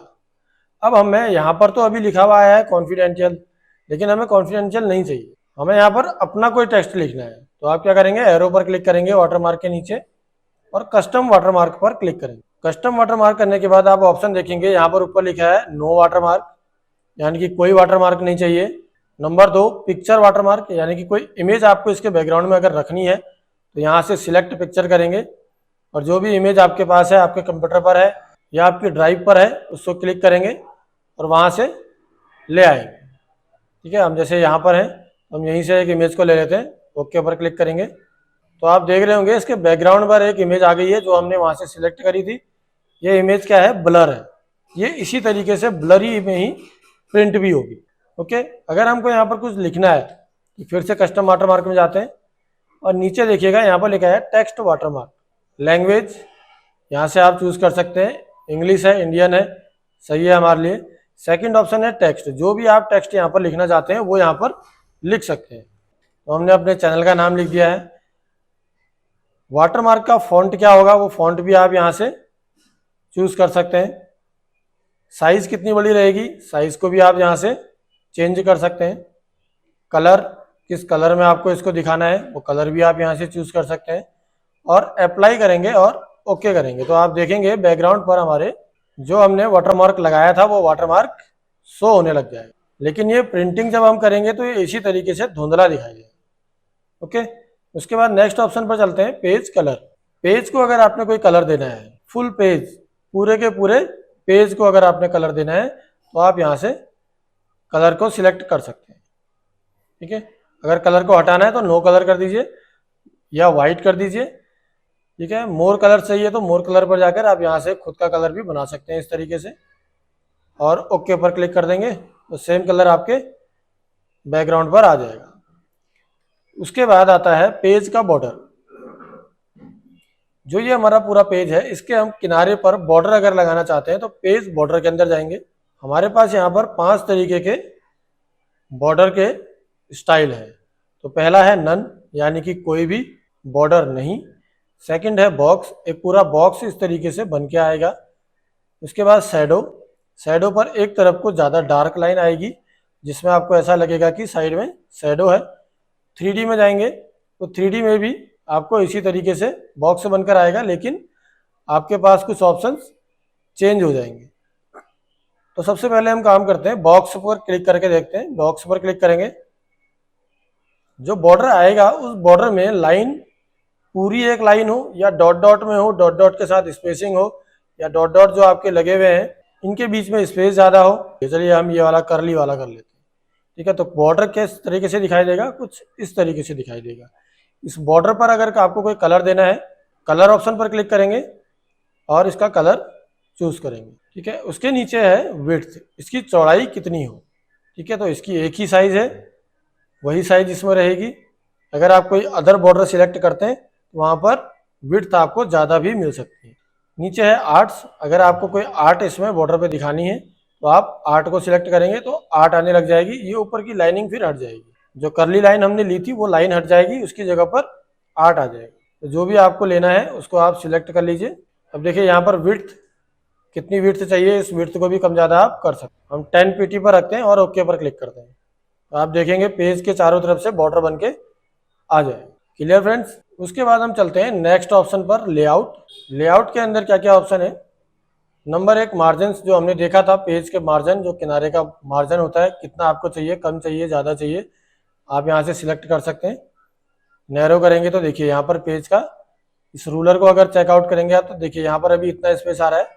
अब हम मार्जिन को चेंज करते हैं, नॉर्मल पर लाते हैं, तो देखिए ये आगे बढ़ गया है। टेक्स्ट यहाँ से लिखना शुरू करेगा और यहाँ पर जाके एंड हो जाएगा, इससे आगे को टेक्स्ट नहीं लिखेगा। सेकंड ऑप्शन है ओरिएंटेशन, यानी कि आपको पेज पोर्ट्रेट मोड पर लेना है या लैंडस्केप मोड पर लेना है। ज्यादातर वर्ड में 90% जो काम होता है वो पोर्ट्रेट मोड पर ही होता है, यानी कि खड़े पेज पर होता है, और लैंडस्केप मोड बहुत कम यूज होता है। लैंडस्केप मोड पर भी आप काम कर सकते हैं, सेम काम, सेम चीजें, सेम ऑप्शन उसके अंदर भी सब वही रहेंगे, चेंज नहीं होंगे। ठीक है। उसके बाद आ जाती है साइज। पेज की साइज आपको क्या लेनी है। जनरली A4 पर काम होता है, ऑफिशियली डिपार्टमेंटों में A3 पर भी काम होता है या लेटर पर भी काम होता है। तो जिस भी साइज को आपको लेना है वो यहाँ से आप ले सकते हैं। उसके बाद ऑप्शन आता है कॉलम्स, जो हम लास्ट वीडियो में भी देख चुके हैं, 1 कॉलम, 2 कॉलम, 3 कॉलम, जैसे कि न्यूज़पेपर में होता है। उसके बाद है ब्रेक, जो हम अभी थोड़ी देर पहले भी देख चुके हैं, पेज ब्रेक। यहाँ से आप पेज ब्रेक को लगा सकते हैं, क्लिक करेंगे तो पेज वहां से ब्रेक हो जाएगा और नेक्स्ट पेज पर पहुंच जाएगा। लाइन नंबर्स किस तरीके से होने चाहिए, कंटिन्यूसली होने चाहिए। रीस्टार्ट ईच पेज, हर पेज पर रीस्टार्ट हो जाए, यानी कि एक पेज पर अगर मान लीजिए आपने 10 नंबर तक लिखा, तो नेक्स्ट पेज पर क्या होगा, 11 की जगह पर 1 से स्टार्ट हो जाएगा। हर एक सेक्शन पर, यानी कि हर एक पैराग्राफ पर अगर आप चाहते हैं कि नंबरिंग पड़ जाए, तो आप यहाँ से इस पर क्लिक कर सकते हैं। ठीक है। हमने डिक्रीज इंडेंट और इंक्रीज इंडेंट को हमने पहले भी देखा था ना, यहाँ पर होम पर, तो वही सेम चीज यहाँ पर भी है। यहाँ पर ये क्या करता है, अपने हिसाब से जंप करता है, लेकिन अगर आप चाहें तो अपने हिसाब से भी इसको सेट कर सकते हैं। हमने फर्स्ट पेज में भी देखा है कितना स्पेस रहे, वही चीज सेम यहाँ पर भी है। यहाँ पर आप अपने अकॉर्डिंगली सेट कर सकते हैं। यहाँ पर अगर मैं 12 की जगह पर लिख दूं 2, तो ये 2 की स्पेसिंग में आएगा। तो आप स्पेस को अपने हिसाब से भी सेट कर सकते हैं। उसके बाद आगे रेफरेंस में ज्यादा यूज का कोई ऑप्शन है नहीं, आगे के हम सारे ऑप्शनों को स्किप करते हैं। लास्ट ऑप्शन व्यू, ये इसके हमने आपको लास्ट टाइम पर ये ऑप्शन दिखाए थे शुरुआत के, तो हम यहाँ पर काम करते हैं पेज लेआउट। ओके, जो हमारा पेज है एक एक पेज करके हम यहाँ पर बनाते हैं। अब हमने एक ऑप्शन छोड़ा था, यहाँ पर कुछ ऑप्शन देख लेना आप, पोजीशन, ब्रिंग टू फ्रंट और ब्रिंग टू बैकग्राउंड हम लास्ट वीडियो में देख चुके हैं। किसी भी ऑब्जेक्ट को टेक्स्ट के आगे लाने के लिए या पीछे ले जाने के लिए हम इसका यूज करते हैं। तो हम एक इमेज लाके उस पर भी थोड़ा सा प्रैक्टिकल कर लेते हैं। इंसर्ट करते हैं अपनी पिक्चर को, तो हम एक इमेज को लेकर आए हैं। अब इस इमेज पर अगर ध्यान देंगे, अगर मैं इसको पकड़ के मूव करने की कोशिश कर रहा हूँ ना, तो ये मूव नहीं हो रही। इसको मूव करने के लिए ये सेम ऑप्शन यहाँ पर ओपन होके आ गया है, इधर देखेंगे तो आप पोजीशन है ना, और एक ऑप्शन और है इसमें जिसे हम कहते हैं रैप टेक्स्ट। रैप टेक्स्ट में आप इसको थ्रो कर सकते हैं। आपने अगर इसको थ्रो कर दिया तो आप कहीं भी इसको मूव कर पाएंगे, लेकिन पोजीशन से आप इसको एग्जैक्ट पोजीशन दे सकते हैं कि आपको इसे रखना कहाँ पर। थोड़ा सा जूम आउट कर लेते हैं तो आपको दिखाई देगा, ये आपका पूरा पेज है। इस पेज में अभी ये कहाँ पर है, लेफ्ट हैंड कॉर्नर पर है। हम अगर इसको सेंटर पर लाना चाहते हैं तो यहाँ से आप इस पर सेंटर पर क्लिक करेंगे तो ये एग्जैक्ट सेंटर पे आ जाएगा पेज के। इसी तरीके से राइट, या आपका मिडिल वाला लेफ्ट, मिडिल बिल्कुल सेंटर पे आ जाएगा, राइट इसी तरीके से बॉटम कॉर्नर पे रखना है, तो नीचे लास्ट के 3 ऑप्शन। अब अगर आपको इसको फ्रीली मूव करना है, यानी कि आपको अपने हिसाब से इसको रखना है, तो आप क्या करेंगे, रैप टेक्स्ट में जाएंगे, इसको थ्रो कर देंगे। थ्रो पर क्लिक करने के बाद अब आप इसको कहीं भी मूव कर सकते हैं, देख रहे हैं, जहां आप चाहें इसको वहां रख सकते हैं। उसके बाद कुछ ऑप्शंस आ जाते हैं। जब हम किसी ऑब्जेक्ट को लेकर आते हैं, इस ऑब्जेक्ट के लिए कुछ ऑप्शन आपको यहाँ पर दिखाई देंगे। अगर आप यहाँ पर कर देंगे रिमूव बैकग्राउंड, तो ये बैकग्राउंड को पूरा रिमूव कर देगा। नेक्स्ट ऑप्शन आ जाता है करेक्शन, यानी कि ब्राइटनेस बढ़ाना घटाना आप यहाँ से भी कर सकते हैं। ठीक है। अगर आपको कोई कलर देना है तो कलर भी आप इस तरीके से दे सकते हैं, जैसे हमने इसको ब्लैक एंड व्हाइट कर दिया। ओके, यहाँ पर बहुत सारे ऑप्शन है आप। उसके बाद आता है आर्टिस्टिक इफेक्ट। आर्टिस्टिक इफेक्ट का मतलब कि जो आर्ट के द्वारा बनाई जाती है उस तरह के इफेक्ट को अगर आपको इसमें लाना है तो आप इसको भी ला सकते हैं। जो भी ऑप्शन आपको चाहिए हो उस पर क्लिक कर। उसके बाद आता है ट्रांसपेरेंसी। ट्रांसपेरेंसी को यूज करके देखते हैं। इसमें अगर आप देखेंगे फर्स्ट में सबसे डार्क है, फिर हल्का हल्का हल्का हल्का बहुत लाइट होते चले जा रहा है, देख रहे हैं, ट्रांसपेरेंसी कहते हैं इसको, कि मतलब आपको इसको धुंधला करना है। तो जो भी आपको ऑप्शन चाहिए उस पर क्लिक कर दें। उसके बाद आता है कंप्रेस पिक्चर। कंप्रेस पिक्चर का यूज क्यों है? क्योंकि जब हम वर्ड की फाइल को बनाते हैं, किसी भी इमेज को हम इंसर्ट करते हैं, तो उसकी साइज जो होती है वो बहुत ज्यादा बड़ी होती है, और हमें जब हम A4 पर यहाँ पर वर्ड पर काम कर रहे होते हैं, इसको हमें प्रिंट करना होता है। तो प्रिंट के लिए हमें इतनी बड़ी साइज की जरूरत नहीं होती है। इसका एक नुकसान भी है, अगर आप इमेज को कंप्रेस नहीं करेंगे और आपने बहुत सारे पेज बना दिए ना, तो आपका वर्ड हैंग करने लग जाएगा, यानी कि थोड़ा सा स्लो हो जाएगा। इसी को कम करने के लिए कंप्रेस पिक्चर का ऑप्शन बनाया गया है। कंप्रेस पिक्चर पर क्लिक करेंगे। यहाँ पर किसी भी सेटिंग को, जो भी आपको साइज चाहिए उस साइज के हिसाब से आप नीचे कर सकते हैं। देखिए HD प्रिंट, अगर आपको प्रिंट निकालना है तो आप प्रिंट की क्वालिटी के हिसाब से इसको सेट कर लीजिए। वेब में अगर इसको डालना है तो इस साइज में रखिए। हम क्या करते हैं, इसको प्रिंट पर सेट करते हैं और ओके करते हैं। आप नॉर्मल रखना चाहें, नॉर्मल में ही इसको प्रिंट करना चाहें तो रख सकते, लेकिन बस इतना ध्यान रखिएगा कि कम से कम पेज बनाए ताकि आपका वर्ड अच्छी तरीके से चले। उसके बाद नीचे ऑप्शन आ जाता है चेंज पिक्चर। अगर आप इसकी जगह पर कोई और पिक्चर लाना चाहते हैं तो चेंज पिक्चर पर क्लिक करेंगे और कोई दूसरा ऑप्शन क्लिक कर देंगे, वो पिक्चर हट जाएगी, उसकी जगह पर दूसरी पिक्चर आ जाएगी। उसके आगे कुछ ऑप्शन है, इन ऑप्शन को कहते हैं पिक्चर की स्टाइल। अभी आप एक इमेज देख रहे हैं, इस इमेज को आप अगर स्टाइल में चेंज करना चाहते हैं तो आप यहाँ पर जो भी ऑप्शन आपको सही लगे उस पर आप क्लिक कर दीजिए। देख रहे हैं यहाँ से कॉर्नर बेंड हो गए और ये कॉर्नर बिल्कुल शार्प है। तो लुक वाइज कुछ अच्छा करना चाहते हैं तो आप यहाँ से इसको सिलेक्ट कर सकते हैं। अपने हिसाब से इमेज को छोटा बड़ा भी कर लीजिए कॉर्नर से पकड़कर। उसके बाद पिक्चर का बॉर्डर, जो हम पहले भी देख चुके हैं, बॉर्डर अगर चाहिए, पिक्चर में कुछ इफेक्ट चाहिए, ये हम लास्ट वीडियो में देख चुके हैं सब चीज़ें। पिक्चर का लेआउट, अगर आपको लेआउट चेंज करना है तो आप यहाँ से लेआउट भी चेंज कर सकते हैं, बट इसका ज़्यादा यूज़ होता नहीं है इमेज में। 2 इमेजेस हैं, मान लीजिए ये हम 2 इमेज कर लेते हैं इसको। अब ये इमेज इसके ऊपर है, हमें इसको अगर बैक करना है तो हम क्या करेंगे, सेंड बैकवर्ड का यूज़ करेंगे, तो ये इमेज बैक में चली जाएगी। फॉरवर्ड करेंगे तो आगे आ जाएगी। सिंपल ऑप्शन है फ्रेंड्स, लेकिन ध्यान लगाने की जरूरत है। बार बार प्रैक्टिस करेंगे तो आपको इनकी हैबिट पड़ जाएगी और आप कभी भूलेंगे नहीं। प्रैक्टिस करना बहुत जरूरी है। अब उसके आगे एक ऑप्शन और है क्रॉप का। मान लीजिए मैं इस इमेज को लेकर आया, लेकिन मुझे इसके ऊपर के ये वाली साइड जो है ना, जो ब्लू एरिया दिख रहा है, यहाँ पर ये पीछे से लिखा हुआ है स्टूडेंट, है ना, लेकिन ये मेरे को नहीं चाहिए। तो मैं क्या करूंगा, इस इमेज को क्रॉप करूंगा। तो इमेज को पहले मैं सिलेक्ट करूंगा, क्लिक करूंगा, उसके बाद क्रॉप पर जाऊंगा और इसके बॉर्डर पर देखिए अब एक मार्क बन के आ रहे हैं। यहां से इन मार्क को पकड़कर मैं इसको छोटा बड़ा कर सकता हूं इस तरीके से। तो क्रॉप करने के लिए आपको किसी अदर सॉफ्टवेयर को यूज करने की जरूरत नहीं है, डायरेक्टली आप यहीं से कर सकते। तो हमारा वर्ड यहाँ पर कंप्लीट होता है, जिसमें आपने सारे ही ऑप्शन देखे। जो ऑप्शन हमने इसमें नहीं बताए हैं इस वीडियो में, वो हमारी लास्ट वीडियो में आ चुके हैं। उस वीडियो को जाकर देखिए, जिसमें हमने पावर पॉइंट प्रेजेंटेशन बनाना सीखा था। सेम ऑप्शन होते हैं आगे आने वाले एक्सेल में भी, यही आपको ऑप्शन दिखाई देने को मिलेंगे। वहां पर थोड़ी सी चीजें चेंज हो जाती हैं, क्योंकि वहां पर हम ज्यादातर काम क्या करते हैं, नंबरिंग का करते हैं। तो हम उन चीजों को भी सीखेंगे। चलिए आगे बढ़ते हैं। अब हम सीखते हैं माइक्रोसॉफ्ट ऑफिस एक्सेल। तो हम इसे क्लोज कर देते हैं। जिस तरीके से हमने पावर पॉइंट की स्लाइड बनाई, वर्ड की फाइल बनाई, उसी तरीके से हम सेम एक्सेल की भी फाइल बनाते हैं। यानी कि ब्लैंक एरिया पर राइट क्लिक करेंगे, न्यू पर जाएंगे और माइक्रोसॉफ्ट एक्सेल वर्कशीट पर क्लिक करेंगे। Number 1 option. नंबर 2 सर्च पर जाएंगे, यहां से हम एक्सेल टाइप करेंगे। ठीक है, EX लिखने पर ही एक्सेल सामने से आ गया है। एक्सेल की फाइल पर क्लिक करेंगे और आपका एक्सेल ओपन हो जाएगा। इसमें हमें क्या चाहिए, ब्लैंक वर्कबुक। आगे देखेंगे बहुत सारे आपको स्टाइल मिल जाएंगे, आप इनको भी चूज कर सकते हैं, लेकिन हम शुरू से कर रहे हैं। जैसा कि हमने कहा है कि हम बेसिक्स आपको पूरा क्लियर करेंगे, तो ये बेसिक के लिए हमें ब्लैंक वर्कशीट ही चाहिए, यानी कि वर्कबुक ही चाहिए। तो अब आप यहाँ पर देखेंगे, आप अगर यहाँ पर देखेंगे तो आपको छोटे छोटे बॉक्स नजर आएंगे। ये बॉक्स क्या होते हैं, बहुत ध्यान से देखिएगा फ्रेंड्स, ये आपके लिए बहुत इंपॉर्टेंट होने वाला है। जो एक बॉक्स होता है उसे हम सेल कहते हैं। क्या कहते हैं, सेल।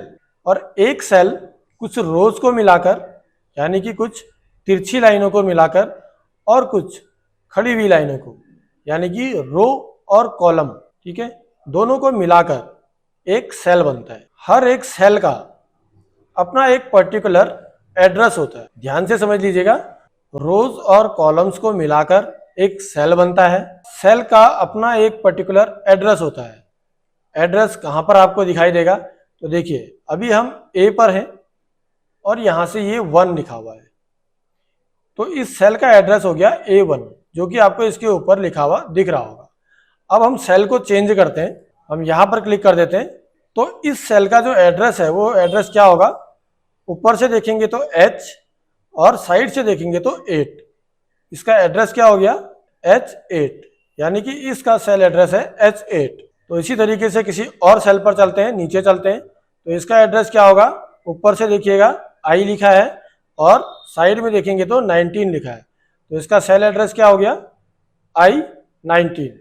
रोज, कॉलम और सेल एड्रेस, 4 चीजें हमने देख ली हैं। ऊपर ऑप्शन में देखेंगे तो आपको ज्यादातर ऑप्शन वही मिलेंगे जो आपने वर्ड और पावर पॉइंट पे देखे हुए हैं पहले ही। कुछ चीजें चेंजेस हैं, उनको हम आगे देखेंगे। यहाँ पर फॉर्मूले लगाने सीखेंगे।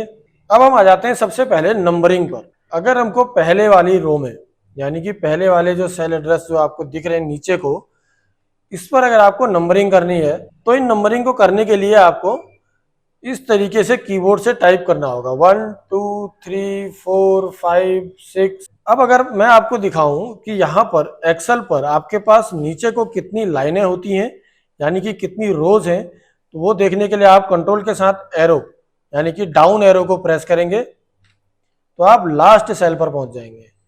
अब आप अगर यहाँ पर देखें तो यहाँ पर सेल की काउंटिंग कितनी है, यहाँ पर रोज की 10,48,576। तो 10 लाख काउंटिंग लिखने के लिए आपको कितना समय लगेगा। एक्सेल में जब हम करते हैं तो इसके लिए हमारे पास यहाँ पर बहुत इजी ऑप्शन है। वो क्या है, आप पहले सेल पर लिखेंगे 1, सेकंड वाले पे लिखेंगे 2, और इन दोनों सेलों को हमने क्या करा है, इन दोनों सेलों पर लिख दिया है। इन दोनों सेलों को सिलेक्ट कर लेंगे।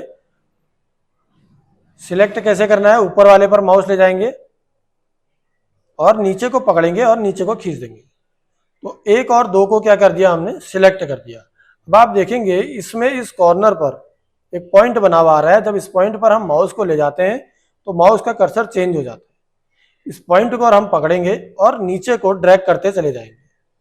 जहां तक आप इसको ले जाएंगे वहां तक नंबरिंग ऑटोमेटिकली कर देगा। इसी तरीके से अगर आपको यही नंबरिंग अपने राइट हैंड साइड की तरफ को कॉलम्स में करनी है तो पहले आपका 1 लिखा है, 2 यहाँ पर लिख दीजिए और इन दोनों सेलों को सिलेक्ट करके माउस के कर्सर से कॉर्नर को पकड़ के मूव कर दीजिए।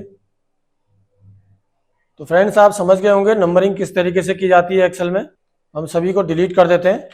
अब अगर हमें यहाँ पर कोई डेट लिखनी है या हमें वीक में हमको डेज के नाम लिखने हैं या ईयर के नाम लिखने हैं तो आप यहाँ पर सेम चीज़ फिर से कर सकते हैं।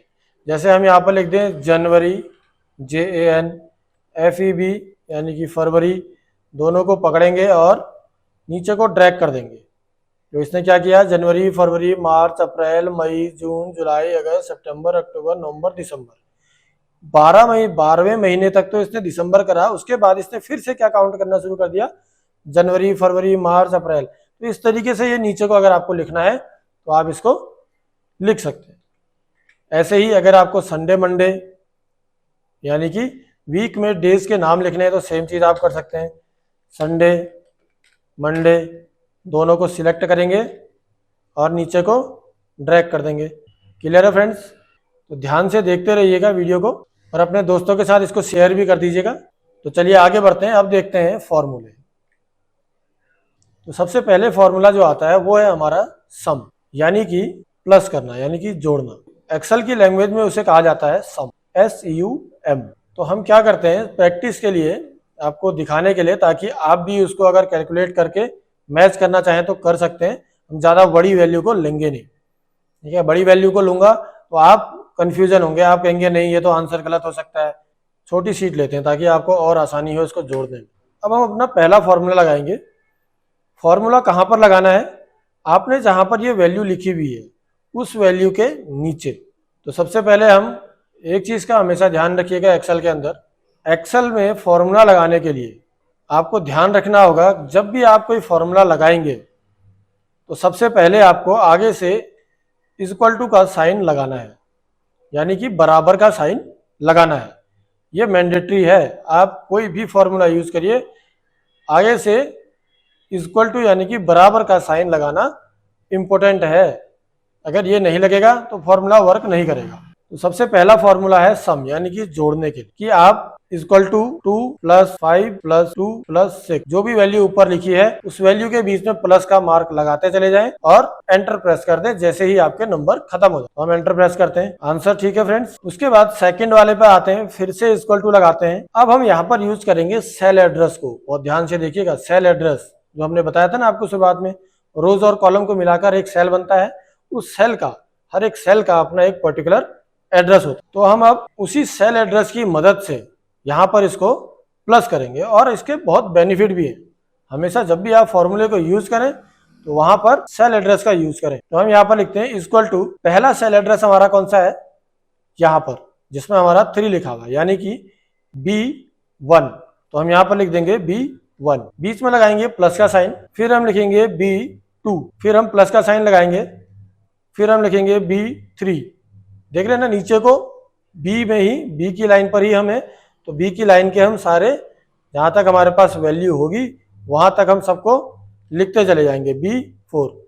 ठीक है, B4 तक हमको इसको प्लस करना है। जिस सेल पर आप फॉर्मूला लगा रहे हैं उस सेल का एड्रेस नहीं देना है कि वहां पर फॉर्मूला लगेगा। एंटर प्रेस करते हैं और आंसर देखते हैं मैच हो रहा है या नहीं हो रहा है। 4 + 3 7, 7 और 5 12, 12 और 4 16, बिल्कुल एग्जैक्ट आंसर है। आगे बढ़ते हैं, फिर एक फॉर्मूला और लगाते हैं। नेक्स्ट फॉर्मूला है इक्वल टू, हम आगे से लिखेंगे सम, सम यानी कि जोड़ना, और आगे से लगाएंगे ब्रैकेट, स्टार्ट करेंगे। इसके बीच में भी हम सेम वही चीज करेंगे लेकिन कुछ अलग तरीके से। जो हमारा फर्स्ट सेल एड्रेस है यानी कि C1, हम पहले सेल एड्रेस को यहाँ पर लिखेंगे C1, बीच में हम डबल डॉट जो होते हैं ना ऊपर नीचे, उसको हम यहाँ पर लगा देंगे और हम डायरेक्टली लिखेंगे अब लास्ट सेल एड्रेस जिसमें हमारी लास्ट वैल्यू है। क्या है हमारी लास्ट वैल्यू, सेल एड्रेस क्या है उसका, C4। तो आप देख रहे हैं पूरा ऊपर से नीचे तक उसने ऑटोमेटिकली इसको सिलेक्ट कर दिया है और ब्रैकेट को करेंगे क्लोज और कर देंगे एंटर। अब आंसर मैच करिए,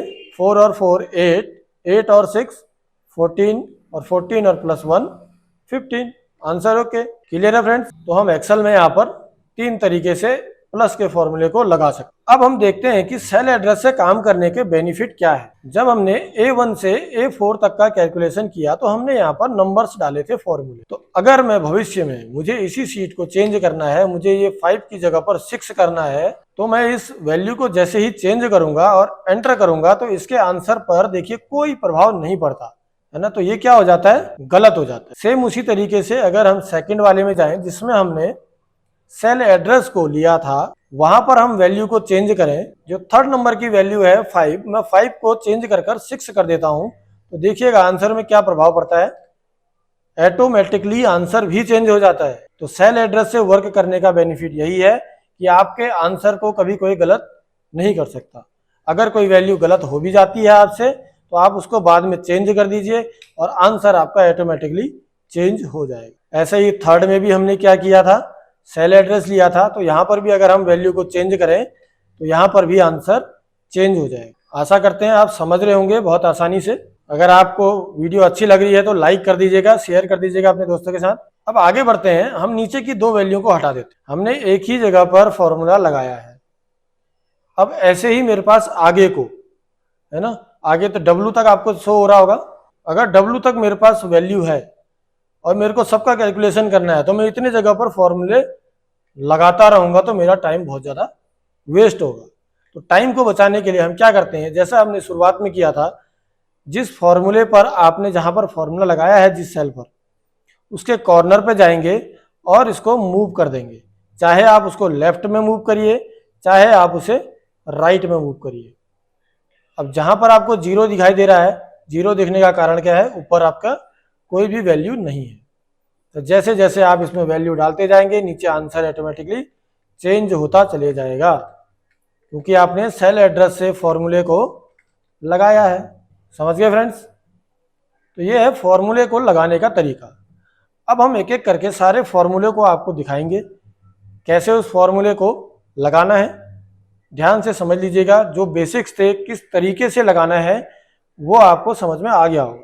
हमेशा सेल एड्रेस का यूज करें, तो आगे मैं जितने भी फॉर्मूले आपको बताऊंगा सब में सेल एड्रेस का यूज करूंगा। तो सेल एड्रेस के यूज से मेरे को वैल्यू मेरी कभी गलत नहीं होगी। कहीं पर अगर मेरे से गलती से मिस्टेक भी हो जाएगी जैसे ही मैं वैल्यू को चेंज करूंगा मेरा आंसर ऑटोमेटिकली चेंज हो जाएगा। क्लियर है फ्रेंड्स? आगे बढ़ते हैं। तो फ्रेंड्स जैसा कि आप देख रहे हैं हमने एक टेबल बनाई है आपके लिए। टेबल का मीन्स कि हमने एक्सेल की फाइल में ही फॉर्मूलों का पूरा एक कलेक्शन बनाया है आपके लिए। इसमें हम फर्स्ट वाले में चलते हैं। सबसे पहले यहाँ पर आप देख रहे हैं जो हम आपको बता चुके हैं, संडे मंडे, मंथ के नाम, ईयर आपको डालने हैं, है ना। एक एक्स्ट्रा क्या है यहाँ पर आपका टेबल। टेबल मीन्स कि आपने 2 की टेबल लिखनी है तो 2 और 4 को लिखेंगे और उसके बाद नीचे को ड्रैग कर देंगे तो आपकी टेबल लिख के तैयार हो जाएगी। लाइक ऐसे जैसे हम 3 की टेबल लिखना चाहें 3 और 6 को लिखेंगे और उसके बाद नीचे को ड्रैग कर देंगे तो ये उतना ही गैप सारे अंकों के बीच में देता चले जाएगा। नेक्स्ट हमने देखा था प्लस का फॉर्मूला कि हमें प्लस कैसे करना है। ठीक है, सेम उसी तरीके से माइनस भी कर सकते हैं आप, लेकिन माइनस के लिए कोई शॉर्टकट फॉर्मूला नहीं है जैसे सम का होता है। क्यों? क्योंकि माइनस सिर्फ 2 संख्याओं के बीच में हो सकता है। कभी आपने 3 संख्याओं को एक साथ माइनस किया है? नहीं, हमेशा 2 ही माइनस होती हैं 1 से। पहले आप 1 से 1 को माइनस करेंगे, फिर जो आंसर आएगा उससे नेक्स्ट को करेंगे। तो इसलिए यहाँ पर कोई भी शॉर्टकट फॉर्मूला नहीं है। फॉर्मूला क्या रहेगा? इक्वल टू, या तो आप नंबर लिख दीजिए। नंबर लिखना आपको लिए गलत हो सकता है क्योंकि बाद में वैल्यू अगर गलत होगी तो फिर आंसर चेंज नहीं होगा। तो हमेशा सेल एड्रेस को लीजिए जैसे हमने सेकंड फॉर्मूले में किया है। इक्वल टू लिखेंगे, इक्वल टू के बाद D26 जो इसका सेल एड्रेस है, D और इधर से 26 माइनस D27 एंटर करेंगे तो आंसर आ जाएगा। आंसर देख लेते हैं सही आ रहा है गलत आ रहा है। इस तरीके से एंटर करेंगे तो आंसर आपका 10 आ जाएगा। ओके फ्रेंड्स, स्क्रीनशॉट लेते चलिएगा। थोड़ा सा जल्दी जल्दी बताएंगे क्योंकि वीडियो बहुत ज़्यादा लंबी हो चुकी है। फॉर्मूलों को ध्यान से देखिएगा और स्क्रीनशॉट लेते रहिएगा। उसके बाद नेक्स्ट टेबल पर चलते हैं। यहाँ पर आप देखेंगे हमने एक शीट बनाई है आपके लिए। इस शीट को आप स्क्रीनशॉट लेकर प्रैक्टिस जरूर करिएगा। पूरी की पूरी शीट को आपने बनाना है। उसके बाद लास्ट में टोटल यहाँ पर वैल्यू को निकालना है। ठीक है, नेक्स्ट पे चलते हैं। एक और शीट है जिसमें हमने 2 जगह पर फॉर्मूले को लगाया है। ठीक है, इस जगहों पर पूरी टेबल को बनाने के बाद आपको क्या करना है प्रैक्टिस के लिए, इन फॉर्मूलों को यहाँ पर लगाना है। नेक्स्ट टेबल पे चलते हैं। यहाँ पर भी प्लस का एक अलग टेबल बनाया गया है। पूरी टेबल को बनाना है। अब देखिए यहाँ पर आपको कुछ फर्क नजर आ रहा हो। यहाँ पर आप देखेंगे एक सेल पर एक नाम को लिखा गया है। उसके बाद आगे दूसरी वाली शीट पर इस पर भी सेम चीज की गई है। एक सेल पर एक नाम को पूरा लिखा गया है। उसके बाद थर्ड वाली शीट में क्या लिखा हुआ है, ऊपर आप देखेंगे सबसे पहले वाली जो रो है, इस रो को देखेंगे आप, ये पूरी की पूरी एक रो बनी हुई है ए से लेकर एच तक। इस तरीके से हमें टेक्स्ट को लिखने के लिए कुछ सेलों को मर्ज करना होगा। मर्ज का मीन्स कि आपने यहाँ पर 5-6 सेल जितने भी आपको चाहिए उन सेलों को सिलेक्ट किया और अगर आप ऊपर मेन्यू पर जाएंगे तो होम मेन्यू के अंदर बाकी सारे ऑप्शन हम आगे पहले भी देख चुके हैं। यहाँ पर एक नया ऑप्शन खुल के आया है, मर्ज एंड सेंटर। देख पा रहे हैं? मर्ज एंड सेंटर का मतलब क्या है, जैसे ही आप इस पर क्लिक करेंगे जितनी भी रोज आपने सिलेक्ट की हुई है ये सारी एक साथ जुड़ जाएंगी। समझ रहे हैं फ्रेंड्स? एक साथ जुड़ने के बाद जब आप इसके अंदर टाइपिंग करेंगे तो ये पूरा एक सेल बन जाएगा। तो हमें क्या करना होता है इसके लिए, मर्ज। ऊपर ऑप्शन दिया हुआ है मर्ज एंड सेंटर। सेम चीज इसी टेबल पर अगर आप नीचे को देखें, ए और बी, यहाँ पर रोल नंबर वाला जो कॉलम है ये ए और बी को ज्वाइंट करके बनाया गया है। वैसे ही सी और डी को ज्वाइंट करके कैंडिडेट नेम को बनाया गया है। तो फ्रेंड्स जैसी ये टेबल है सेम टेबल आपको भी बनानी है। जब आप इसको प्रैक्टिस करेंगे तब आप सीख पाएंगे कि कैसे ये चीजें हुई हैं। ठीक है, सेम टेबल को बना के देखिए। नीचे फॉर्मूले का ऑप्शन भी दिया हुआ है आपको, यहाँ पर फॉर्मूला भी लगाइएगा। दोनों चीजों की प्रैक्टिस एक साथ हो जाएगी। नेक्स्ट टेबल पर चलते हैं। यहाँ पर आपने माइनस किया हुआ है इन 2 वैल्यू को, यहाँ माइनस करके आंसर इधर दिया गया है। फॉर्मूला क्या लगाना है एक बार आपको लगा के दिखा देते हैं। यहाँ पर भी इक्वल टू करना है, फर्स्ट सेल एड्रेस को लेना है जिस वैल्यू से आपको माइनस करना है, माइनस, बीच में माइनस का मार्क लगाएंगे। सेकंड सेल एड्रेस को सिलेक्ट करेंगे और एंटर कर देंगे। तो आंसर आपने देखा सेम आंसर आया है। अब कभी भी आप जब एक फॉर्मूले को लगा देते हैं, लगाने के बाद ये फॉर्मूला आपको ऊपर फॉर्मूला बार पर शो होता है। देख रहे हैं ना, यहाँ पर लिखा हुआ आ रहा है फॉर्मूला बार। तो जो भी आपका फॉर्मूला लगा है वो फॉर्मूला आपको ऊपर नजर आएगा। तो इसी तरीके से इसको यहाँ से पकड़कर हम नीचे को ड्रैग कर देंगे तो सब आंसर ये ऑटोमेटिकली निकाल देगा। अब इसने किया क्या है, फर्स्ट में तो हमने सेल एड्रेस लगाया था, सेकंड वाले में इसने ऑटोमेटिकली सेल एड्रेस को चेंज कर दिया है और आंसर आपका आ गया। ठीक है फ्रेंड्स, आगे बढ़ते हैं। नीचे आपको प्लस करना है इनको। नेक्स्ट शीट पे आते हैं। इनटू, दो वैल्यू को इनटू करना है। कैसे करना है? नीचे फॉर्मूला आपको दिया हुआ है यहाँ पर, cell address into cell address. ठीक है फ्रेंड्स, कहां पर लगाएंगे? टोटल पर। आप ऊपर फॉर्मूला बार में देख रहे हैं, यहाँ पर फॉर्मूला लगा हुआ है। क्या लिखा है formula? Equal to C3 into D3, यानी कि C3 और D3 को इंटू करके ये आंसर आया है। ठीक है, फॉर्मूला कुछ इस तरीके से लगेगा। इक्वल टू को लगाना ना भूलें, फिर एक बार याद दिला देते हैं आपको। उसके बाद यहाँ पर हमने माइनस किया है, और फिर उसके बाद तो यहाँ पर हमने क्या किया है? पहले हमने 40,000 से 235 को माइनस किया है, उसके बाद इसको हमने इनटू किया है किससे? नेक्स्ट वाले सेल से। ठीक है फ्रेंड्स, इस तरीके से टेबल को बनाइए और इस पर प्रैक्टिस करिए। उसके बाद नेक्स्ट शीट पर चलते हैं। अब यहाँ पर निकालेंगे हम परसेंटेज। टोटल सब्जेक्ट जितने हैं उससे टोटल मार्क्स का परसेंटेज निकाला गया है। फॉर्मूला क्या है? Equal to cell address. Cell address किसका आएगा? टोटल का। तो हम परसेंटेज निकालते हैं तो क्या लेते हैं? सबसे पहले वैल्यू टोटल, मतलब जो हमारी फाइनल मार्क्स होते हैं उसको लेते हैं। तो 392 का सेल एड्रेस आएगा यहाँ पर, यानी कि J4 इंटू करेंगे 100 से डिवाइड बाई 500। टोटल सब्जेक्ट कितने हैं हमारे? 5। सॉरी, यहाँ पर कुछ मिस्टेक हुई है, 5 सब्जेक्ट नहीं है, 6 सब्जेक्ट हैं। तो इसको आप क्या कर देंगे? 600 कर देंगे। यहाँ पर इस फॉर्मूले को हम एक बार लगा के देखते हैं। इक्वल टू टोटल का सेल एड्रेस लेंगे। देखिए, सेल एड्रेस को लेने के दो तरीके हैं, या तो आप टाइप कर लीजिए, या जो कीबोर्ड पर आपके एरो है उस एरो को आप मूव कर लीजिए, या माउस से उस सेल पर क्लिक कर दीजिए। 3 ऑप्शन है, सॉरी। ठीक है, लेकिन आगे से इक्वल टू लिखा हुआ होगा तभी सेल एड्रेस आएगा। क्लियर है फ्रेंड्स? तो हमने क्या लिया? J4 को हमने ले लिया यहाँ से टोटल की वैल्यू का सेल एड्रेस, इनटू करेंगे 100%, मतलब क्या होता है? 100, डिवाइड बाई किससे करेंगे? डिवाइड 600 से, क्योंकि टोटल सब्जेक्ट हमारे 6 हैं। 6 सब्जेक्ट पर सब्जेक्ट 100 का है, तो टोटल मार्क्स कितने हो गए? 600। एंटर प्रेस करेंगे। आंसर देखिए आ गया है। क्या ये आंसर सही है? बिल्कुल सही है। पहले जो यहाँ पर आंसर लिखे गए हैं, इन आंसरों को 500 से निकाला गया है। ठीक है फ्रेंड्स, यहाँ से पकड़ेंगे और नीचे को मूव कर देंगे। अब यहाँ पर आप एक चीज देखेंगे, परसेंटेज तो निकल कर आई है, बट आगे को इतने सारे 3 लिखे हुए आ रहे हैं। अब इन 3 को कम कैसे करेंगे आप?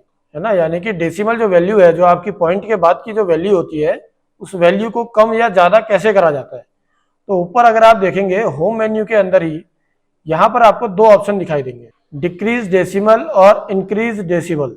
तो हमें यहाँ पर क्या करना है? डिक्रीज करना है, यानी कि कम करना है। तो हम आगे वाले को प्रेस करते जाएंगे, एक एक पॉइंट करके ये माइनस कर देगा। जो हम वैल्यू लेते हैं डेसिमल की, वो 2 वैल्यू तक लेते हैं। कहीं आपको जरूरत पड़े 3 की, तो आप यहाँ से इंक्रीज कर सकते हैं। ओके फ्रेंड्स, हम सभी को सिलेक्ट कर लेते हैं और उसके बाद डिक्रीज और इंक्रीज करके देखते हैं। ठीक है, तो सारी वैल्यू को आप एक साथ सही कर सकते हैं, बार बार आपको किसी भी चीज को करने की जरूरत नहीं है। इसीलिए एक्सेल को बनाया गया है, ताकि आपका काम फास्ट हो सके। फिर नेक्स्ट आते हैं परसेंटेज। देखिए, अब 2 चीजों का फर्क है। जो हमने इससे पहले परसेंटेज का फॉर्मूला देखा है, इसमें हम परसेंटेज को निकाल रहे हैं। अब नेक्स्ट फॉर्मूले में हम क्या करेंगे? परसेंटेज हमको दी गई है और हमें वैल्यू निकालनी है। दोनों चीजों में फर्क है फ्रेंड्स, समझ रहे हैं ना? एक में हमने परसेंटेज को निकाला है, एक में हम परसेंटेज के थ्रू वैल्यू को निकालेंगे। समझ गए? तो फॉर्मूला यहाँ पर क्या लगता है? देखिए, आपकी ये पूरी सीट है, एक सैलरी सीट टाइप की आपको बना के दिखाने की कोशिश की गई है। बेसिक है, यहाँ पर आपकी जो बेसिक सैलरी होती है, ये सैलरी शो की गई है। सेकंड में HRA 60% लिखा हुआ है, यानी कि बेसिक का 60% जो होगा वो HRA के तौर पर आपको मिलेगा। ठीक है, यानी कि हाउस रेंट अलाउंस कहते हैं इसको। ठीक है, तो हाउस रेंट के रूप में मिलेगा कितना? 60%। वैल्यू कम होती है, ठीक है, या अलग हो सकती है, हर डिपार्टमेंट की अलग अलग हो सकती है। हमने ये सिर्फ एक एग्जाम्पल के लिए लिया हुआ है। तो अब हम वैल्यू में यहाँ पर फॉर्मूला क्या लगाएंगे? इक्वल टू, देखिए नीचे आपको दिया भी गया है यहाँ पर फॉर्मूला, इक्वल टू बेसिक, यानी कि बेसिक कौन सी उसमें है? हमारा D3। तो हम यहाँ पर क्या लिखेंगे? D3। देखिए, सिलेक्ट हो गया वो सेल। D3 का, यानी कि इंटू कितना परसेंट निकालना है? 60 डिवाइड बाई 100। समझ गए फ्रेंड्स? ये फॉर्मूला लगाएंगे और एंटर कर देंगे, तो वैल्यू आपकी निकल के आ जाएगी। इसी फॉर्मूले को हम नीचे को ड्रैग कर देंगे, तो सारी वैल्यूज निकल के आ गई। अब आप किसी भी सेल के ऊपर जाएंगे तो तो आपको ये फॉर्मूला ऊपर नजर आएगा। सही है गलत है आप चेक कर लीजिए, लेकिन ये गलत नहीं होगा। ठीक है, उसके बाद सेम तरीके से हम डीए भी निकालेंगे और पीएफ भी निकालेंगे। किसका निकलेगा? बेसिक का निकलेगा। क्लियर है फ्रेंड्स? अब आपको क्या करना है, इसका नेट निकालना है। नेट कैसे निकलेगी आपकी सैलरी? नेट सैलरी ऐसे निकलेगी, जो आपका बेसिक है प्लस एचआरए हो जाएगा प्लस डीए हो जाएगा और माइनस पीएफ हो जाएगा। पीएफ हमेशा कटता है। क्लियर है फ्रेंड्स? पीएफ जो होता है हमारा कट के एक अलग अकाउंट पर जाता है, तो ये हमारी सैलरी से डिडक्ट होता है, यानी कि माइनस होता है। क्लियर है फ्रेंड्स? इस तरीके से आप यहाँ पर इस फॉर्मूले को लगाएंगे। यहाँ पर आपको नीचे से फॉर्मूले दिए हुए भी हैं। फॉर्मूलों के आगे से जो कॉमा लगाया हुआ है ना, मैंने इस कॉमा को मत लगा दीजिएगा कहीं। ये कॉमा मैंने इसलिए लगाया है क्योंकि देखिए, अगर मैं इस कॉमा को हटा देता हूँ और मैं एंटर करूंगा ना, तो ये देखिए कुछ एरर आ जाएगी। फॉर्मूले को आपको दिखाने के लिए मैंने आगे से कॉमा लगाया हुआ है, तो कॉमा मत लगा लीजिएगा कहीं। ठीक है, इक्वल टू से शुरू करना है फॉर्मूले को। उसके बाद नेक्स्ट शीट पर आते हैं। यहाँ पर आपको यूपीसीएल के कुछ एम्प्लॉयज का डाटा दिया हुआ है। इस तरीके से आप इसकी प्रैक्टिस कर सकते हैं। आपको यहाँ पर बेसिक्स दी हुई है। डीए आपको निकालना है 11%, फिर उसका टोटल करना है। फिर उसके बाद पेंशन और ग्रेच्युटी को आपने निकालना है। पेंशन आपका 16.70% आएगी। जिस तरीके से हमने पहले निकाला है उसी तरीके से निकालना है। फॉर्मूले को एक बार हमने आपको बता दिया है। ग्रेच्युटी आपको 2.38% निकालनी है। उसके बाद इन दोनों को टोटल कर देना है। उसके बाद 11% निकालना है। क्या है ये 11%? पीएफ। ठीक है, यहाँ पर हमने लिखा हुआ नहीं है, लेकिन ये पीएफ का अमाउंट है। तो ये आप इसको क्या करेंगे, यहाँ से बेसिक का 11% इसको आप निकाल लेंगे। उसके बाद टोटल करेंगे। फॉर्मूले भी आपको दिखा देते हैं हम। ये आपके फॉर्मूले हैं टोटल। इन फॉर्मूलों को यूज करके आपने ऊपर की सभी गणनाओं को करना है। ठीक है, जो भी कैलकुलेशन आपकी ऊपर की गई है, ये कैलकुलेशन फॉर्मूले आपके इसमें ये लगाए गए हैं। क्लियर है फ्रेंड्स? उसके बाद नेक्स्ट फॉर्मूले पर चलते हैं। डिवीजन। पहले भी हमने एक मार्कशीट देखी थी, सेम उसी तरीके से ये भी एक मार्कशीट है। इस मार्कशीट में एक चीज क्या बढ़ गई है, हमने यहाँ पर परसेंटेज निकाला। परसेंटेज निकालने के बाद आगे देख रहे हैं फर्स्ट डिवीजन, ये fail, first very good, third second, second third second, ऐसा लिखा हुआ आ रहा है। तो ये लिखा हुआ कैसे आएगा? इसके लिए भी एक फॉर्मूला है। इसके लिए भी एक फॉर्मूला है। इस फॉर्मूले को बड़े ध्यान से देख लीजिएगा। इसमें बहुत सारी गलतियां होती हैं, लोग बहुत गलतियां करते हैं इसमें। आपसे भी हो सकती है, लेकिन नहीं होगी एक ही कंडीशन में कि आप फॉर्मूले को सही तरीके से लगाएंगे। तो हमने यहाँ पर जो फॉर्मूला लगाया है वो फॉर्मूला लिखा गया है नीचे। फॉर्मूले को ध्यान से समझ लीजिएगा, मैं आपको इसको समझा देता हूं। इस फॉर्मूले को कहा जाता है इफ का फॉर्मूला। इफ, यदि, अगर ऐसा हो तो ऐसा हो जाए। मीन्स कि अगर आपकी वैल्यू 10 है तो वो गुड हो जाए, अगर 8 है तो वो नाइस हो जाए, है ना। तो इस तरीके से आप इस फॉर्मूले को लगा सकते हैं। तो जैसे कि मैं यहाँ पर एक वैल्यू लिख देता हूँ 10, और मैं यहाँ पर फॉर्मूले को लगाता हूँ इज इक्वल टू इफ, यदि, ब्रैकेट स्टार्ट होगा, वैल्यू किस में लिखी गई है हमारी C20 पर, तो हम यहाँ पर क्या करेंगे C20 लिख देंगे। अगर C20 पर लिखा गया, समझ रहे, अगर C20 पर लिखा गया जो भी शब्द होगा वो अगर बड़ा हो या बराबर हो, देखिए यहाँ पर दो कंडीशन है। बड़ा हो यानी कि ग्रेटर देन का जो साइन होता है, ये आप देख रहे हैं, ये जो आप साइन देख रहे हैं जो मैंने आगे से लगाया हुआ है, ये है ग्रेटर देन, समझ रहे हैं। इसी तरीके से एक और होता है लेस देन। अगर वैल्यू छोटी हो, अगर आपको दिखाना है कि 10 से अगर छोटी हो, C2 में लिखी गई वैल्यू हम क्या ले रहे हैं, ग्रेटर देन।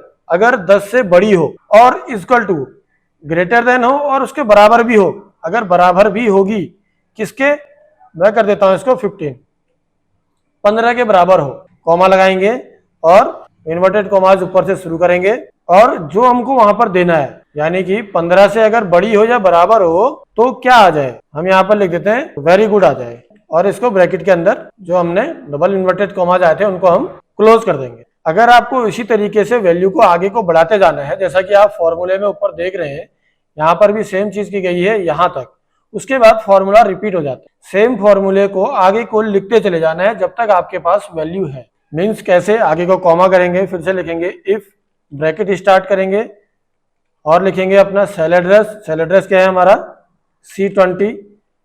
C20 पर लिखी गई वैल्यू अगर 10 से बड़ी हो, C20 पर लिखी गई वैल्यू ग्रेटर देन और बराबर, बड़ी हो या बराबर हो किसके, 10 के, तो क्या आ जाए, नाइस लिखा हुआ आ जाए। नाइस को हमने डबल इन्वर्टेड कॉमास के अंदर लिखना है, अगर बिना इन्वर्टेड कॉमास के अंदर लिख देंगे तो ये नहीं आएगा। ठीक है, 10 लिखा हमने, कॉमा करेंगे, डबल इन्वर्टेड कॉमास लगाएंगे और यहाँ पर लिख देंगे नाइस, डबल इन्वर्टेड कॉमास को बंद करेंगे। अब यहाँ पर एक चीज का ध्यान रखें, इसके आगे अगर आपने जीरो भी लिख दिया ना, तो जीरो लिखने का मतलब ये है कि अगर ये वैल्यू मैच करती है तब तो ठीक है, अगर नहीं करती है तो उसकी जगह पर जीरो लिखा हुआ है। चलिए करके देख लेते हैं आगे को। उसके बाद एक चीज का और ध्यान रखिएगा, जितने ब्रैकेट हमारे स्टार्ट होते हैं, यानी कि जितने बार हमने इफ को यूज किया है, इफ के आगे हमने क्या किया है, ब्रैकेट स्टार्ट किया है, लेकिन हमने कहीं भी उसको क्लोज नहीं किया है, तो हमें ब्रैकेट को क्लोज भी करना है। तो हमने इस फॉर्मूले पर 2 बार इफ को यूज किया है, जहां पर हमने 2 बार ब्रैकेट को ऑन किया है, तो हम यहाँ पर 2 बार इसको क्लोज कर देंगे और प्रेस करेंगे एंटर की। एंटर की को प्रेस करते ही आप देखेंगे कि यहाँ पर लिखा हुआ आ गया नाइस। नाइस क्यों लिखा हुआ आया है, क्योंकि हमारे फॉर्मूले में क्या है, देखिए ऊपर C20 की वैल्यू बड़ी हो या बराबर हो 10 के। अब मैं इसको 11 कर देता हूं वैल्यू को, देखिएगा 11 करने पर भी क्या आ रहा है, नाइस। 12 करते हैं फिर भी नाइस। अब हम इसको कर देते हैं 16, एंटर करते हैं, चेंज हो गया वेरी गुड में ऑटोमेटिकली। तो ये हम कब यूज करते हैं, जैसे हमारा ऊपर ये सीट दी गई है, यहां पर भी हमने यही चीज इक्वल टू लगाया, इफ लगाया, J2 में लिखी गई वैल्यू, J2 कौन सी है, यानी कि परसेंटेज, जिसकी परसेंटेज 75 से ऊपर होगी वो फर्स्ट हो जाएगा, और उसमें ब्रैकेट पर वेरी गुड भी लिखा हुआ आएगा। देखिए डबल इन्वर्टेड कॉमा से इसको बंद भी किया गया है। फिर इसके बाद दूसरा हम आगे को एक और कंडीशन देते हैं, इसको कॉमा लगाया, इफ लगाया, ब्रैकेट स्टार्ट किया, J2 greater than equal to 70, अगर 70 से ऊपर होगी तो। अब इस फॉर्मूले का एक मीन्स, एक अलग मतलब और निकल के आता है कि 70 से 75 के बीच की जो वैल्यू होगी ना, वहां पर क्या लिखा हुआ आएगा, फर्स्ट और गुड लिखा हुआ है। यहां पर क्या आ रहा था, फर्स्ट और वेरी गुड लिखा हुआ है। सेम उसी के आगे हमने फिर क्या किया, कॉमा लगाया, इफ करा, J2 पर लिखी गई वैल्यू ग्रेटर देन, बड़ी हो या बराबर हो 60 के, तो क्या हो जाए, सेकेंड डिवीजन। ये कॉमास और इन्वर्टेड कॉमास को मत भूलिएगा, इसका स्क्रीनशॉट ले लीजिएगा, बाद में आप इसको भूल जाएंगे, और वीडियो को सेव कर लीजिएगा ताकि आपको बाद में कभी भी भविष्य में इसको देखना हो तो आप देख सकें। फिर से हमने आगे क्या किया, कॉमा लगाया, इफ लगाया, J2 पर जो लिखी गई वैल्यू है वो बड़ी हो या बराबर हो 40 के, तो थर्ड हो जाए। फिर उसके बाद हमने कॉमा लगाया और ब्रैकेट के अंदर हमने क्या लिख दिया, फेल। जो हमारे डबल कॉमाज होते हैं उनके अंदर हमने क्या लिख दिया, फेल, यानी कि अगर इन वैल्यू को ये मैच ना करे या ये 40 से नीचे आता है तो ये क्या कर देगा, इसको फेल। तो हम इस फॉर्मूले को यहाँ से कॉपी कर लेते हैं और आपको रियल टाइम पर इसको दिखाते हैं कि ये कैसे वर्क करेगा। हमने इस फॉर्मूले को यहाँ पर पेस्ट कर दिया है। आप देख रहे हैं J2 पर ये क्या आ रहा है, एक मार्क बना हुआ आ रहा है, क्योंकि हमने यहाँ J2 सिलेक्ट किया हुआ है। यहाँ पर जो भी हमने वैल्यू में जो भी लिया है हमने सेल एड्रेस, वो क्या है, J2 है। ये फॉर्मूला आ गया, लास्ट में सारे ब्रैकेट बंद किए गए हैं, आपने देखा, और हम इसको एंटर प्रेस करते हैं तो यहाँ पर क्या लिखा हुआ आ रहा है, फर्स्ट वेरी गुड। एक बार फॉर्मूले को लगा दिया, अब इसको हम नीचे को ड्रैग कर लेंगे। नीचे को ड्रैग करने पर ये अपने आप वैल्यू जो भी आपकी होगी उन वैल्यूओं को आगे से लेता चले जाएगा और यहाँ आपको आंसर दिखाता चले जाएगा, है ना, बहुत इजी। एक बार फॉर्मूले को लगाइए, ड्रैग कर दीजिए, ऑटोमेटिकली सेल एड्रेस को चेंज करता चले जाएगा। नेक्स्ट शीट पर चलते हैं। यहाँ पर हमने किया है सम इफ। इससे पहले हमने जो फॉर्मूला देखा वो किसका था, इफ का फॉर्मूला, यानी कि यदि ऐसा हो तो ऐसा हो जाए। सम इफ का मतलब क्या है, सम का मतलब आप जानते हैं, जोड़ना, है ना। इफ का मतलब यदि, जोड़ना है, कब जोड़ना है, उसी कंडीशन देंगे हम यहाँ पर क्या करते हैं, इस फॉर्मूले को लगा कर देखते हैं। इसको हम यहाँ से कॉपी कर लेते हैं और यहाँ आ जाते हैं। तो सेल एड्रेस हमने यही लिया है B26। मैं यहाँ पर इस फॉर्मूले को लगा रहा हूँ। यहाँ पर एक चीज का ध्यान रखिएगा, ये मैंने अपने आप से लिखे हुए हैं। कैसे लिखे हुए हैं, खुद से लिखे हैं मैंने, ABCD। लेकिन जो सेल एड्रेस होगा वो सेल एड्रेस किसके हिसाब से चलेगा, जो ऊपर आपका कॉलम दिया गया है उस कॉलम के सेल एड्रेस से चलेगा, इसके सेल एड्रेस से नहीं। तो गलती मत करिएगा। अब यहाँ पर फॉर्मूले को देखते हैं। तो ये फॉर्मूला क्या है, इक्वल टू सम इफ, बीच में स्पेस नहीं लगाएंगे, स्पेस को हटा दिया हमने आपके सामने ही, B26 से B37 यहां से लेकर यहां तक की वैल्यू, बीच में डबल डॉट है, देख रहे हैं आप, कॉमा हल्द्वानी, जहां जहां भी हल्द्वानी लिखा हुआ है उस वैल्यू को मैच करेगा ये कहां से, D26 से। ये दिख रहा है ना आपको, D26 से D37 तक जो भी वैल्यू आएगी ये उसको प्लस कर देगा। जहां जहां हल्द्वानी लिखा हुआ है उसके सामने इस सेल पे जो भी वैल्यू लिखी होगी उसको ये प्लस कर देगा। एंटर करते हैं तो देखिए आंसर। ठीक है फ्रेंड्स, देखा आपने, आंसर आ गया। ठीक है, यहाँ पर आपको दिया भी गया है हल्द्वानी का टोटल 7200 है। इस सीट को बनाइए और इस फॉर्मूले को लगाकर प्रैक्टिस करिए। सेम उसी तरीके से नीचे भी है, जहां पर मार्च लिखा हुआ होगा, यहाँ पर हमने सेल एड्रेस कौन सा लिया है, C26, क्योंकि इसके अंदर लिखा हुआ है ये मार्च। तो इस मार्च के आगे जो भी वैल्यू होगी ये उसको प्लस कर देगा। प्लस करने के बाद 2700 आपका आंसर आना चाहिए। तो अब आप क्या करेंगे, इसी को पकड़ेंगे और नीचे को ड्रैग कर देंगे। तो यहाँ पर जो ये फॉर्मूला लगाया गया है इसको अगर आप ड्रैग करेंगे तो ये वैल्यू को चेंज नहीं करेगा। वैल्यू को चेंज नहीं करने का रीजन क्या है, क्योंकि ये हल्द्वानी को ही पकड़ेगा। समझ रहे हैं ना फ्रेंड्स, ये किसको पकड़ेगा, हल्द्वानी को। बस इतना फर्क है कि अगर आप आगे से हल्द्वानी के नाम पर, मैं यहाँ पर कुछ और लिख देता हूँ, मैं इसको दिल्ली कर देता हूँ, तो आंसर आपका चेंज हो जाएगा। जैसे यहाँ नाम चेंज होगा वैसे यहाँ भी आंसर चेंज हो जाएगा। फिर से हल्द्वानी कर देते हैं इसको। देखा फ्रेंड्स, ऑटोमेटिकली आंसर चेंज हो जाएगा। चाहे आप यहाँ का सेल एड्रेस की वैल्यू चेंज कर दें या इसकी सेल एड्रेस की वैल्यू को यहाँ से चेंज कर दें तो भी आंसर चेंज हो जाएगा। लेकिन ये फॉर्मूला ड्रैग नहीं, क्यों नहीं होगा, क्योंकि इसके अंदर हमने एक शब्द लिखा हुआ है हल्द्वानी, तो ये हल्द्वानी शब्द को ही पकड़ेगा। तो चलिए आगे बढ़ते हैं। उसके बाद मार्च का फॉर्मूला है, मार्च के लिए भी आप इसे फॉर्मूले को लगा सकते हैं। उसके बाद सम करेंगे, सम इफ, इस तरीके से भी एक फॉर्मूले को लगा सकते हैं। इफ यानी कि जो इसके अंदर लिखी गई वैल्यू है वो अगर क्या हो, 2500 से बड़ी हो, ये देख रहे हैं ना 2500 से बड़ी होगी तो क्या करेगा, ये उस वैल्यू को प्लस करके आपको दे देगा। सेम फॉर्मूले को, सेम सीट को बनाइए और इसको करके देखिए। कहीं वैल्यू गलत होती है या कोई दिक्कत होती है तो आप हमें कमेंट कर सकते हैं हमारे कमेंट बॉक्स पर नीचे। उसके बाद काउंट, काउंट का मतलब क्या है, आपने एक सेल एड्रेस की रेंज दी। जिस तरीके से हमने सम इफ को किया, हमने यहाँ पर क्या किया था, एक रेंज दी। इसके अंदर हल्द्वानी कितने बार लिखा है, नैनीताल कितने बार लिखा है, ये अगर आपको जानना है तो आप किस फॉर्मूले को लगाएंगे, इस फॉर्मूले। इनके बीच में स्पेस को हटा दीजिएगा, ये गलती से यहाँ पर स्पेस लग गया है हमसे। सम इफ है जैसे, तो इसको आप सम इफ को एक साथ लिखेंगे। चलिए हम आपके लिए इसको सही कर देते हैं ताकि आपको बाद में कोई प्रॉब्लम ना हो। ठीक है फ्रेंड्स, इस तरीके से आप काउंट कर सकते हैं कि हल्द्वानी कितने बार लिखा गया है। अगर आप यहाँ पर इस फॉर्मूले को लगाएंगे तो आंसर क्या आएगा, 3। ठीक है, 3 बार यहाँ पर हल्द्वानी को लिखा गया है, 1, 2 और 3। तो उसको ये काउंट करके बता देगा इतने बार हल्द्वानी शब्द यहाँ पर आया है। वैसे ही जुलाई वाले में भी हमने सेम फॉर्मूले को लगाया है। जुलाई कितने बार लिखा है उसको काउंट करके बता दे, तो इस यहाँ पर 4 बार लिखा गया है।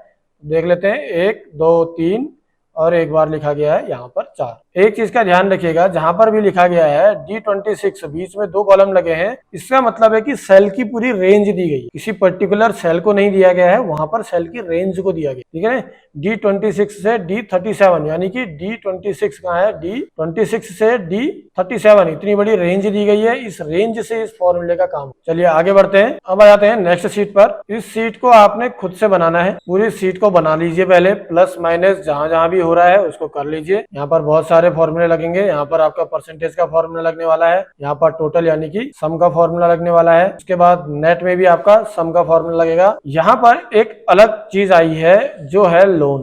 परसेंटेज को निकाला है लेकिन इफ कंडीशन के साथ। मान लीजिए मैं आपको बोलूं आपकी सैलरी अगर 40,000 रुपए है ना, आपकी सैलरी 40,000 रुपए है और आपको लोन नहीं मिलेगा। ऐसा क्यों? क्योंकि हर एक बैंक की या कोई भी एक संस्था है जो आपको लोन दे रही है, उसकी एक कंडीशन होती है ना।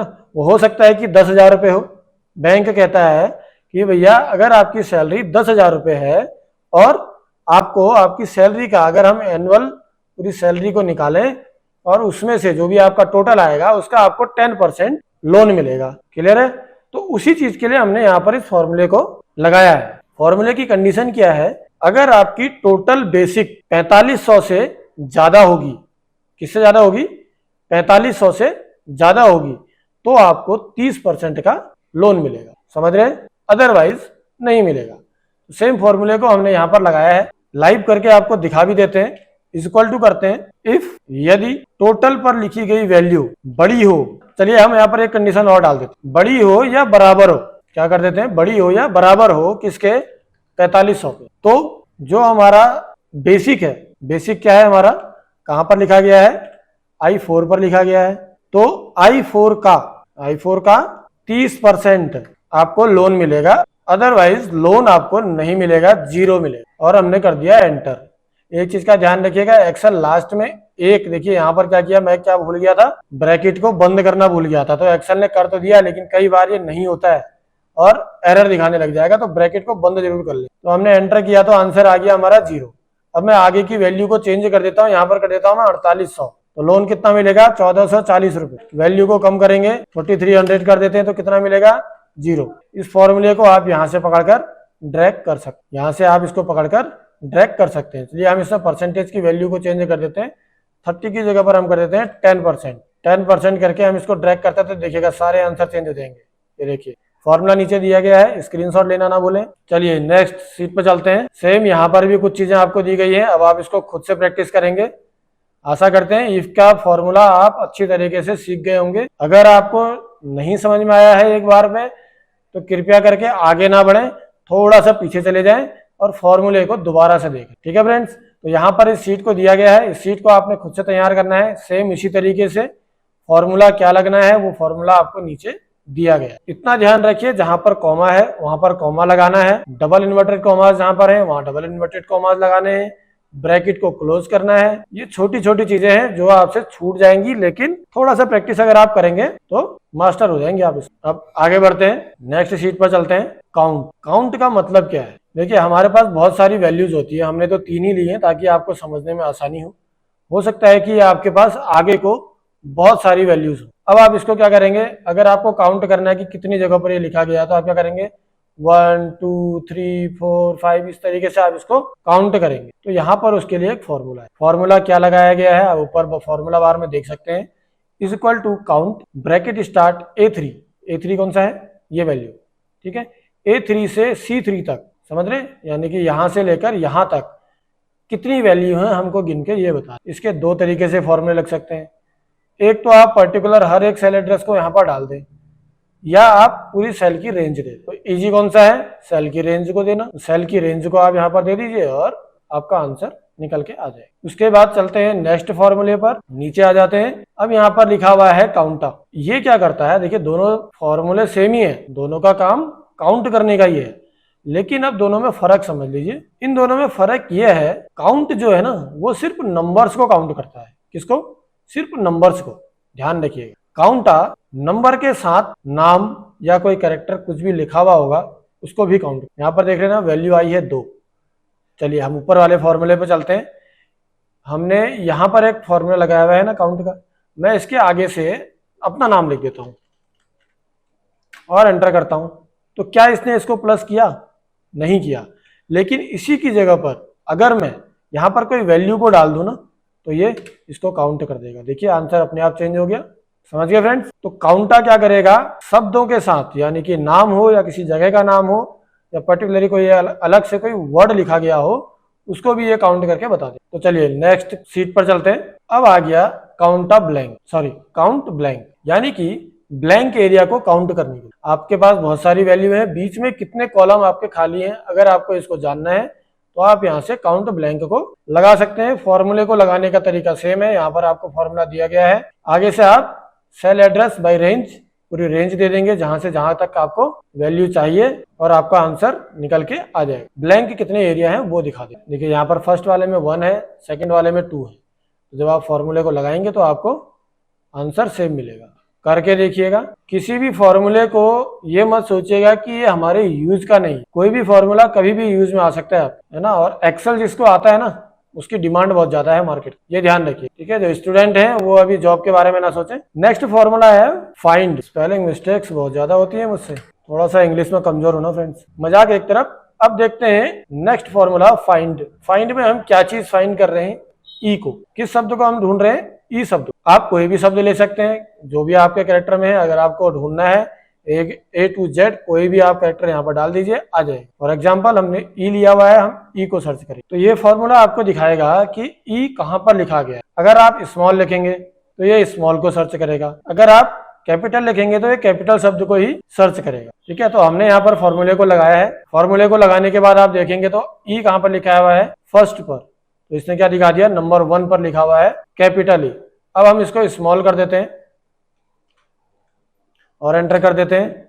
अब कहां पर लिखा हुआ है 4 पर, तो वैल्यू दोनों ही सही है क्योंकि ई फ्रंट में भी लिखा हुआ है और ई चौथे नंबर के कैरेक्टर पर भी लिखा हुआ है। इसको पकड़कर आप नीचे को ड्रैग करेंगे तो जहां जहां पर लिखा हुआ है, जिस नंबर पर वो लिखा हुआ है उस नंबर को ये आपको आगे से शो कर दे। कैपिटल लिखेंगे तो कैपिटल को ही फाइंड करेगा, इस चीज का ध्यान रखिएगा। फॉर्मूले को लगाने का एक तरीका और है कि आप ई लिख दीजिए और आगे से उस शब्द को लिख दीजिए, लेकिन हमेशा सेल एड्रेस को यूज करना है, जैसा हम आपको पहले ही बता चुके हैं। आगे बढ़ते हैं। उसके बाद फॉर्मूला आता है चेंज केस। हमने देखा है ना, अपर केस, लोअर केस, पीछे वाली वीडियोस में आपने देखा है। कि हम इसको कैसे करते हैं।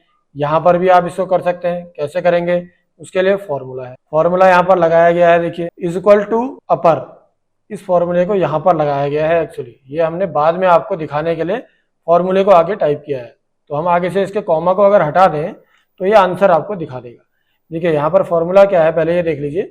इज इक्वल टू अपर लिखा है हमने, अपर यानी कि बड़े कैरेक्टर्स में। स्मॉल कैरेक्टर्स अगर आपके पास है उसको आपने कैपिटल में कन्वर्ट करना है, तो आप क्या करेंगे, यहाँ पर फॉर्मूला लगा देंगे is equal to upper, bracket start करेंगे और उसके अंदर सेल एड्रेस दे देंगे, यानी कि इसका सेल एड्रेस। चेंज किसको करना है, इसको करना है, यानी कि A3 को चेंज करना है और एंटर प्रेस कर, तो आंसर आपको मिल जाएगा। इसी को अगर हम नीचे को ड्रैग कर दें तो सारे आंसर आपको मिल जाएंगे। जो भी जहां भी स्मॉल में लिखा गया था वो कैपिटल में कन्वर्ट हो। सेम इसी तरीके से यहाँ पर कुछ कैरेक्टर्स दिए गए हैं जो कि कैपिटल लेटर में लिखे हुए हैं। अगर इनको लोअर में कन्वर्ट करना है तो फॉर्मूला लगा देंगे is equal to lower, bracket के अंदर सेल एड्रेस। क्लियर है फ्रेंड्स। प्रॉपर केस में लाना है। प्रॉपर केस का मतलब क्या होता है, फर्स्ट कैरेक्टर कैपिटल, बाकी स्मॉल। तो उसके लिए फॉर्मूला क्या लगाएंगे, आगे आपको फॉर्मूला दिया गया है, सेम चीज है, तो सेम उसी तरीके से आपने इसको भी लगाना है। इक्वल टू लिखना है, प्रॉपर लिखना है और ब्रैकेट के अंदर सेल एड्रेस को प्लेस कर दें। आगे बढ़ते हैं नेक्स्ट फॉर्मूले पर। नेक्स्ट फॉर्मूला है लेन। लेन का मतलब कि एक लाइन पर कितने शब्द लिखे गए हैं, उन शब्दों को ये गिनकर आपको बता दें। छोटे छोटे से फॉर्मूले हैं ये। इक्वल टू करना है, लेन लिखना है, ब्रैकेट के अंदर सेल एड्रेस को दे देना और ब्रैकेट को बंद करके एंटर कर देना। बहुत सिंपल है। फॉर्मूला आपको आगे दिया गया है, स्क्रीनशॉट ले लीजिएगा। उसके बाद नेक्स्ट फॉर्मूला आता है टू REPT, मतलब टू रिपीट। मतलब अगर आपको रिपीट करना है कि शब्द को 2 बार लिखना है, 3 बार लिखना है, 4 बार लिखना है, तो आप क्या करेंगे, यहाँ पर फॉर्मूले को लगाएंगे। क्या फॉर्मूला लगाया गया है, ऊपर देखिए बार पर REPT, ब्रैकेट स्टार्ट A21, यानी कि ये सेल एड्रेस है A21 का। राजेश जो लिखा हुआ है ना, इस राजेश का कॉमा करेंगे और कितने बार रिपीट करना है उस वैल्यू को दे देंगे। 2 बार, 3 बार, 5 बार, जो भी आप यहाँ पर वैल्यू को देंगे, इस वैल्यू को ये उतने बार रिपीट कर देगा। देखिए मैंने 5 किया तो इसने 5 बार इसको एक ही शब्द को रिपीट कर दिया। बहुत कम यूज होने वाले फॉर्मूले हैं, लेकिन पता होने चाहिए। नेक्स्ट फॉर्मूले पर आ जाते हैं। उसके बाद जो नेक्स्ट फॉर्मूला आता है, इस फॉर्मूले का मतलब है 2 वैल्यू, जो अगर आपको अलग अलग 2 वैल्यू दी गई है, इन वैल्यूज को ज्वाइंट करना। ज्वाइंट करने का मतलब प्लस करना नहीं है। 2 कैरेक्टर, 2 शब्द जो लिखे गए हैं, इन दोनों को एक साथ लिख देना। जैसा कि आप यहाँ पर देख रहे हैं, आगे लिखा हुआ है पंत और इधर लिखा है नगर। तो यहाँ आगे जब हमने इस फॉर्मूले को लगाया तो इस फॉर्मूले ने क्या किया, इसको पूरा शब्द बना दिया पंत नगर। तो इसी तरीके से हमने इसमें आगे से फॉर्मूले को लगाया, इक्वल टू लिखा, कॉन्टेंट लिखा, ब्रैकेट लगाया, डबल इन्वर्टेड कॉमा लगाया और दोनों की वैल्यू को दे दिया या दोनों के सेल एड्रेस को दे दिया और एंटर कर देंगे तो आपका आंसर आ जाए। उसके बाद नेक्स्ट फॉर्मूला आ जाता है टू मिड। मिड मतलब कोई एक शब्द लिखा गया है, उसमें आप एक रेंज देंगे कि इतने नंबर से इतने नंबर के बीच में कौन सा शब्द लिखा हुआ है, तो वो शब्द को निकालकर अलग कर दे। जैसे आप फॉर्मूला देख रहे हैं, यहाँ पर लिखेंगे is equal to MID mid, bracket start करेंगे और सेल एड्रेस को दे देंगे। आगे वाले फॉर्मूले को देखिएगा, यहाँ पर आप क्या देंगे, सेल एड्रेस को। सेल एड्रेस देने के बाद कॉमा लगाएंगे और आगे बताएंगे कहां से कहां तक की वैल्यू हमको चाहिए। तो हमने यहाँ पर जो वैल्यू मांगी है वो वैल्यू है 1 to 3, 1 से लेकर 3 तक जो भी शब्द लिखा गया है उस शब्द को ये अलग कर दे।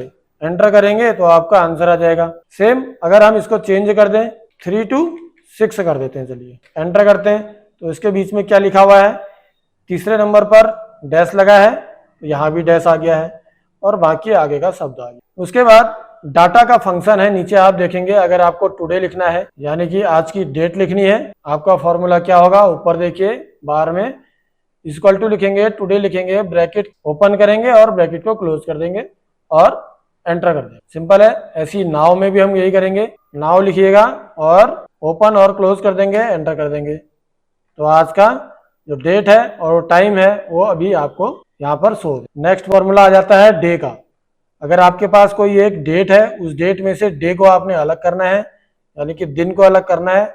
जैसे कि यहाँ पर कौन सा दिन है, 31, इसको आपने अलग करना है। तो आप क्या करेंगे, फॉर्मूले को लगाएंगे और एंटर कर देंगे। तो यहाँ पर क्या होगा, 31 लिखा हुआ आ जाएगा। यहाँ पर आप सेल एड्रेस को भी यूज कर सकते हैं। मान लीजिए कि आपके पास बहुत सारी डेट ऐसे यहाँ पर नीचे को लिखी हुई है। अब आपको सबके दिन अलग करने हैं, खाली मतलब दिन ही दिन दिखाई दे, यानी कि कौन सा डेट थी उस दिन, वो डेट दिखाई दे बस। तो आप क्या करेंगे, सिंपल फॉर्मूले को लगाएंगे और आपका आंसर आ जाएगा। इसी तरीके से ईयर, वीकडे, कौन सा सप्ताह है वो आपको निकालना है, तो आप यहाँ से निकालेंगे। वीकडे को आप देख लीजिए एक बार, छठा दिन। इसी तरीके से मंथ अलग करना है तो मंथ को यहाँ से आप अलग कर सकते हैं। नेक्स्ट फॉर्मूला देखते हैं। नेक्स्ट फॉर्मूला है स्मॉल। स्मॉल का मतलब कि सबसे छोटी वैल्यू, कौन सी वैल्यू सबसे छोटी है। यहाँ पर फॉर्मूला क्या लगेगा, equal to small bracket start, cell address की रेंज दे देंगे हम, यहाँ से लेकर यहाँ तक, ब्रैकेट को क्लोज करेंगे। और सॉरी, इसमें हमें आगे से ये भी बताना पड़ेगा कि कौन सी वैल्यू, पहली सबसे छोटी वैल्यू या दूसरी सबसे छोटी वैल्यू या तीसरी सबसे छोटी वैल्यू, जो भी आपको जाननी है उस वैल्यू को आपने यहाँ पर देना पड़ेगा। जैसे मैं यहाँ पर देता हूँ सेकंड वैल्यू, तो सेकंड नंबर की सबसे छोटी वैल्यू आप आगे देखेंगे तो इसमें आपको दिख रहा होगा 21 जो है यहाँ पर सबसे छोटी वैल्यू है सेकंड नंबर की। ब्रैकेट क्लोज करेंगे, एंटर करेंगे तो आपका आंसर शो हो जाएगा। तो आंसर क्या है, 21। यहाँ से देखिए सबसे छोटी वैल्यू है 10, सेकंड वैल्यू जो हमने मांगी है इससे वो है 21। ठीक है, तो आंसर आ गया 21। इसको आप नीचे को ड्रैग करेंगे तो सारे आंसर आपके आ जाएंगे। उसके बाद नेक्स्ट है टेक्स्ट और रोमन, यानी कि कोई यहाँ पर आपको यहाँ पर एक शब्द लिखा हुआ है, कोई भी नंबरिंग लिखी हुई है, अगर आपको इसको रोमन में कन्वर्ट करना है तो इक्वल टू रोमन लिखेंगे और सेल एड्रेस का नाम दे देंगे, एंटर करेंगे तो आंसर निकल आए। अब अगर आपने किसी, देखिए यहाँ पर माइनस किया गया है, साथ में इंटू भी किया गया, यानी कि हमें यहाँ पर से इस सैलरी में से 25% माइनस करना है, तो हम इस फॉर्मूले को लगाएंगे। प्लस करना है तो प्लस का साइन लगा देंगे। तो यहाँ पर आप जो फॉर्मूला देख रहे हैं, इस फॉर्मूले को यहाँ पर लगाया गया है ऑलरेडी, फिर हम आपको लगा के दिखा देते हैं। तो यहाँ पर क्या किया गया है, B21 माइनस B21, B21 को B21 से ही माइनस कर देना है और उसमें से गुणा कितना, C21, यानी कि C21 में क्या दिया है, 25%, कितना परसेंट, देखिए मार्क भी लगा हुआ है। एंटर करते हैं तो इसने 1000 में से 25% को माइनस कर दिया। अब इसी तरीके से हम सेम क्या करते हैं, इसे प्लस कर देते हैं। यहाँ पर हम प्लस लगा देते हैं और एंटर कर देते हैं। तो आंसर क्या है, 1250, यानी कि 1000 में 25% प्लस करके इसने दिखा दिया। ठीक है, प्लस भी कर सकते हैं, माइनस भी कर सकते हैं। कहीं पर भी आपको टैक्स की वैल्यू को निकालना है, माइनस करना है या जोड़ना है, इस तरीके से आप इसको कर सकते हैं। तो ये थे हमारे एक्सेल के सारे फॉर्मूले। बेसिक फॉर्मूले जो हैं वो हमने आपको सारे क्लियर कर दिए हैं। अब ये आपके ऊपर है, आप इसको किस तरीके से प्रैक्टिस करते हैं। तो ये था बेसिक एक्सेल का। अब हम कुछ मेन्यूज में जो नए ऑप्शन आए हैं उन ऑप्शनों को भी देख लेते हैं। सबसे पहला ऑप्शन हमने आपको अभी एक बताया था, मर्ज एंड सेंटर, है ना। हमने दो सेलों को मर्ज किया था और यहाँ पर जो भी हम टाइप करेंगे वो उन सारे सेलों पर इकट्ठा दिखाई देगा। अगर हम ऐसा ना करें और इसी वैल्यू को हम नीचे बड़ा अगर वैल्यू किसी वैल्यू को लिख दें तो ये क्या होगा, ये कुछ इस तरीके से दिखाई देगा। लेकिन अगर हम आगे की वैल्यू में कुछ लिख देंगे और पीछे वाले में कुछ लिख देंगे तो ये उसको शो करेगा। बीच वाला जो सेल है इसकी पूरी वैल्यू शो नहीं होगी। तो हम क्या करते हैं, इसके लिए यहाँ से हम इसको मर्ज और सेंटर कर देते हैं। एक ऑप्शन और है सेम इसी के ऊपर से, आपने इस सेल पर कुछ लिखा हुआ है लेकिन ये आगे पीछे को छुप गया, है ना। लिखा तो हमने इतना सारा है ना, या इसको देख लीजिए, हमने लिखा तो इतना सारा है लेकिन दिख कितना सारा है, ये बहुत कम। तो इसके लिए हम क्या करेंगे, यहाँ पर से हम रैप टेक्स्ट को लगा देंगे। रैप टेक्स्ट करते क्या होगा, ये उस सेल को, जिस सेल में हमने ज्यादा टेक्स्ट को लिखा हुआ है उस सेल को ऑटोमेटिकली बड़ा कर देगा टेक्स्ट की साइज के हिसाब से, यानी कि टेक्स्ट के बराबर जितना बड़ा टेक्स्ट होगा उसी हिसाब से वो उसको फैला देगा। अब इसके फैलाने की भी एक कंडीशन है कि ये इसको सिर्फ नीचे को ही फैलाए, आगे को नहीं फैलाएगा। तो आगे अगर आपको इसको फैलाना है तो आप इसको क्या करेंगे, ऊपर जाएंगे, यहाँ आप देख रहे हैं यहाँ पर ABCD लिखा हुआ है, इसके आगे से एक लाइन बनी हुई है, इस लाइन के ऊपर माउस के कर्सर को ले जाएंगे और इसे हम आगे को पकड़कर खींच देंगे। जितने भी बड़ा आपको सेल चाहिए उतना ही बड़ा आप इसको कर लिया। अब आप देखेंगे ये करने के बाद अब क्या हुआ है, इतना ब्लैंक एरिया आ गया है। देखिए ये बहुत छोटी छोटी चीजें हैं, मैं इनको आपको डिटेल्स में इसलिए बता रहा हूँ कि आपके बहुत ज्यादा काम आएंगी और आप इनको यूज करना सीख गए एक बार तो ये आपके लाइफ टाइम काम आएंगी, क्योंकि ये सब जगह सेम ही काम करती है। तो स्किप मत करिएगा, बहुत ध्यान से देख लीजिएगा। अब इस ब्लैंक एरिया को हमको हटाना है, तो हम दोबारा से क्या करेंगे, रैप टेक्स्ट पर क्लिक करेंगे और दोबारा से रैप टेक्स्ट को कर देंगे। तो अब देख रहे हैं ऊपर का स्पेस ऑटोमेटिकली गायब हो गया, वरना आपको क्या करना पड़ता है, इस कॉर्नर पे आते आप यहाँ से पकड़कर इसको छोटा करते या इसको बड़ा करते हैं ना। तो रैप टेक्स्ट आपके पास शॉर्टकट दिया हुआ। अच्छा, कहीं पर कोई गलती हो जाए तो क्या करना है, आपको कंट्रोल जेड करना है। कंट्रोल जेड होता है अंडू के लिए, जो ऊपर आपको यहाँ पर ऑप्शन दिया हुआ है। जैसे मान लीजिए मैं यहाँ पर ये वैल्यू जो 60 लिखी हुई है, मैंने यहाँ पर गलती से टेक्स्ट टाइप कर दिया और मैं नेक्स्ट सेल में पहुंच गया। अब इस सेल को सही करना है, सेम पुराने तरीके से लाना है, तो क्या करेंगे, कंट्रोल जेड कर देंगे, यानी कि अंडू कर देंगे। ठीक है, उसके बाद आगे बढ़ते हैं। यहाँ पर आप एक चीज देखेंगे, कंडीशनल फॉर्मेटिंग। हम पहले नीचे वाले सारे सेलों को हटा देते हैं, अंडू कर देते हैं इसको। अब आ जाती है कंडीशनल फॉर्मेटिंग। कंडीशनल फॉर्मेटिंग कैसे यूज होगी, सबसे पहले आपको क्या करना है, सेल को सिलेक्ट करना। क्या करना है, सेल को सिलेक्ट करना है। उसके बाद कंडीशनल फॉर्मेटिंग में जाना है। यहाँ पर आपको बहुत सारे ऑप्शन मिल जाएंगे, हम एक को आपको यूज करना दिखा देते हैं कैसे यूज करेंगे। तो सबसे पहले वाले में ही चलते हैं, हाईलाइट सेल रूल, और हम करते हैं इसको इक्वल टू। चलिए इक्वल टू कर देते हैं। इक्वल टू करा हमने, यहाँ पर एक वैल्यू लिखी हुई आ रही है 182, यहाँ पर कोई वैल्यू है ऐसी नहीं है। तो ये कंडीशनल फॉर्मेटिंग क्या कहना चाहती है, यहाँ पर देखिए क्या लिखा हुआ है, format cell that are equal to, जो इक्वल टू हो, बराबर हो किसके। अगर मैं यहाँ पर कंडीशन दे दूं 162 सेकंड में है ना, देखिए तो उसने ऑटोमेटिकली क्या किया है, ये आगे दिया हुआ है। देखिए यहाँ पर कुछ चीजें दी ना, light red fill, yellow fill, dark yellow text, green fill with dark green text. तो ये सारे जो है ना ऑप्शन, इनको आप यूज कर सकते। जैसे इफ का फॉर्मूला यूज किया था ना, वहां पर हमने क्या कंडीशन दी थी, अगर ऐसा हो तो ऐसा हो जाए। सेम चीज यहाँ पर भी है ना, लेकिन ये कंडीशनल फॉर्मेटिंग है, इसमें कंडीशन आपको पहले से ही लगी हुई मिलेगी, फॉर्मूले को अलग से लगाने की जरूरत नहीं है। क्योंकि हम जब इफ का फॉर्मूला लगा रहे थे वहां पर हमने कोई कलर तो दिया नहीं था, तो अगर हमें कलर देना है तो हम यहाँ से क्या करेंगे, कंडीशनल फॉर्मेटिंग को यूज करें। तो हमने क्या लिया, 162 के बराबर अगर यहाँ पर कोई भी वैल्यू होगी तो उसका कलर क्या हो जाएगा, लाइट रेड हो जाएगा, फिल हो जाएगा किससे, डार्क रेड। ओके कर देते हैं इसको। अब अगर मैं यहाँ पर कहीं पर भी है ना, कहीं पर भी टेक्स्ट को मैं अगर 162 करता हूं तो ये ऑटोमेटिकली उसको रेड कर। अब देखिए एक कंडीशन तो हमने लगा दी। अब आप सोचेंगे, आप कहेंगे यार सर मेरे को तो लगाना था एक और में लगाना है, इसी में ही, तो आप दोबारा भी लगा सकते हैं। दोबारा से जाएंगे, सेम उसी चीज में जाते हैं, हम इक्वल टू में जाते हैं, इक्वल टू करेंगे। 182 के बराबर किया था अभी हमने, नहीं सॉरी 162 के बराबर किया था।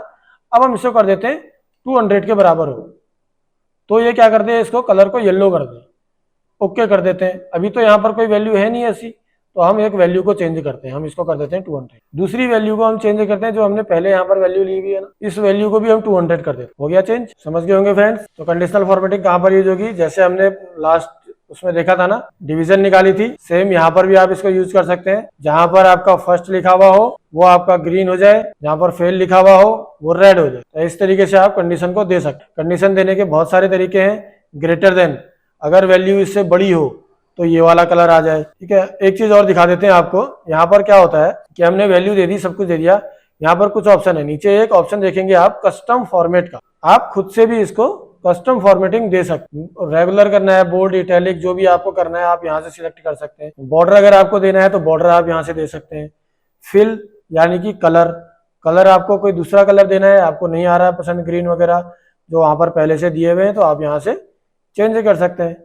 फिल, कोई इफेक्ट को फिल करना है तो आप यहाँ पर से इफेक्ट को बना सकते हैं कुछ इस तरीके। उसके बाद आते हैं नेक्स्ट ऑप्शन पर, जो कि है फॉर्मेट एज टेबल। जो आपकी ये वैल्यू लिखी गई है, इस वैल्यू को आप टेबल के फॉर्मेट में दिखाना चाहते हैं, तो आप यहाँ से इसको क्लिक कर देंगे। ये ऑटोमेटिकली सेल एड्रेस को लेगा, लेकिन तब लेगा जब आप इसको सिलेक्ट करोगे। इस तरीके से पहले ही आपको सिलेक्ट कर लेना है और उसके बाद यहाँ से टेबल को चूज करना है और ओके पर क्लिक कर देंगे। टेबल बन गई, कुछ डिजाइनदार टेबल बन गई है। यहाँ पर जितने भी फॉर्मेट है आप किसी को भी यूज कर लीजिए। उसके बाद आ जाता है सेल स्टाइल।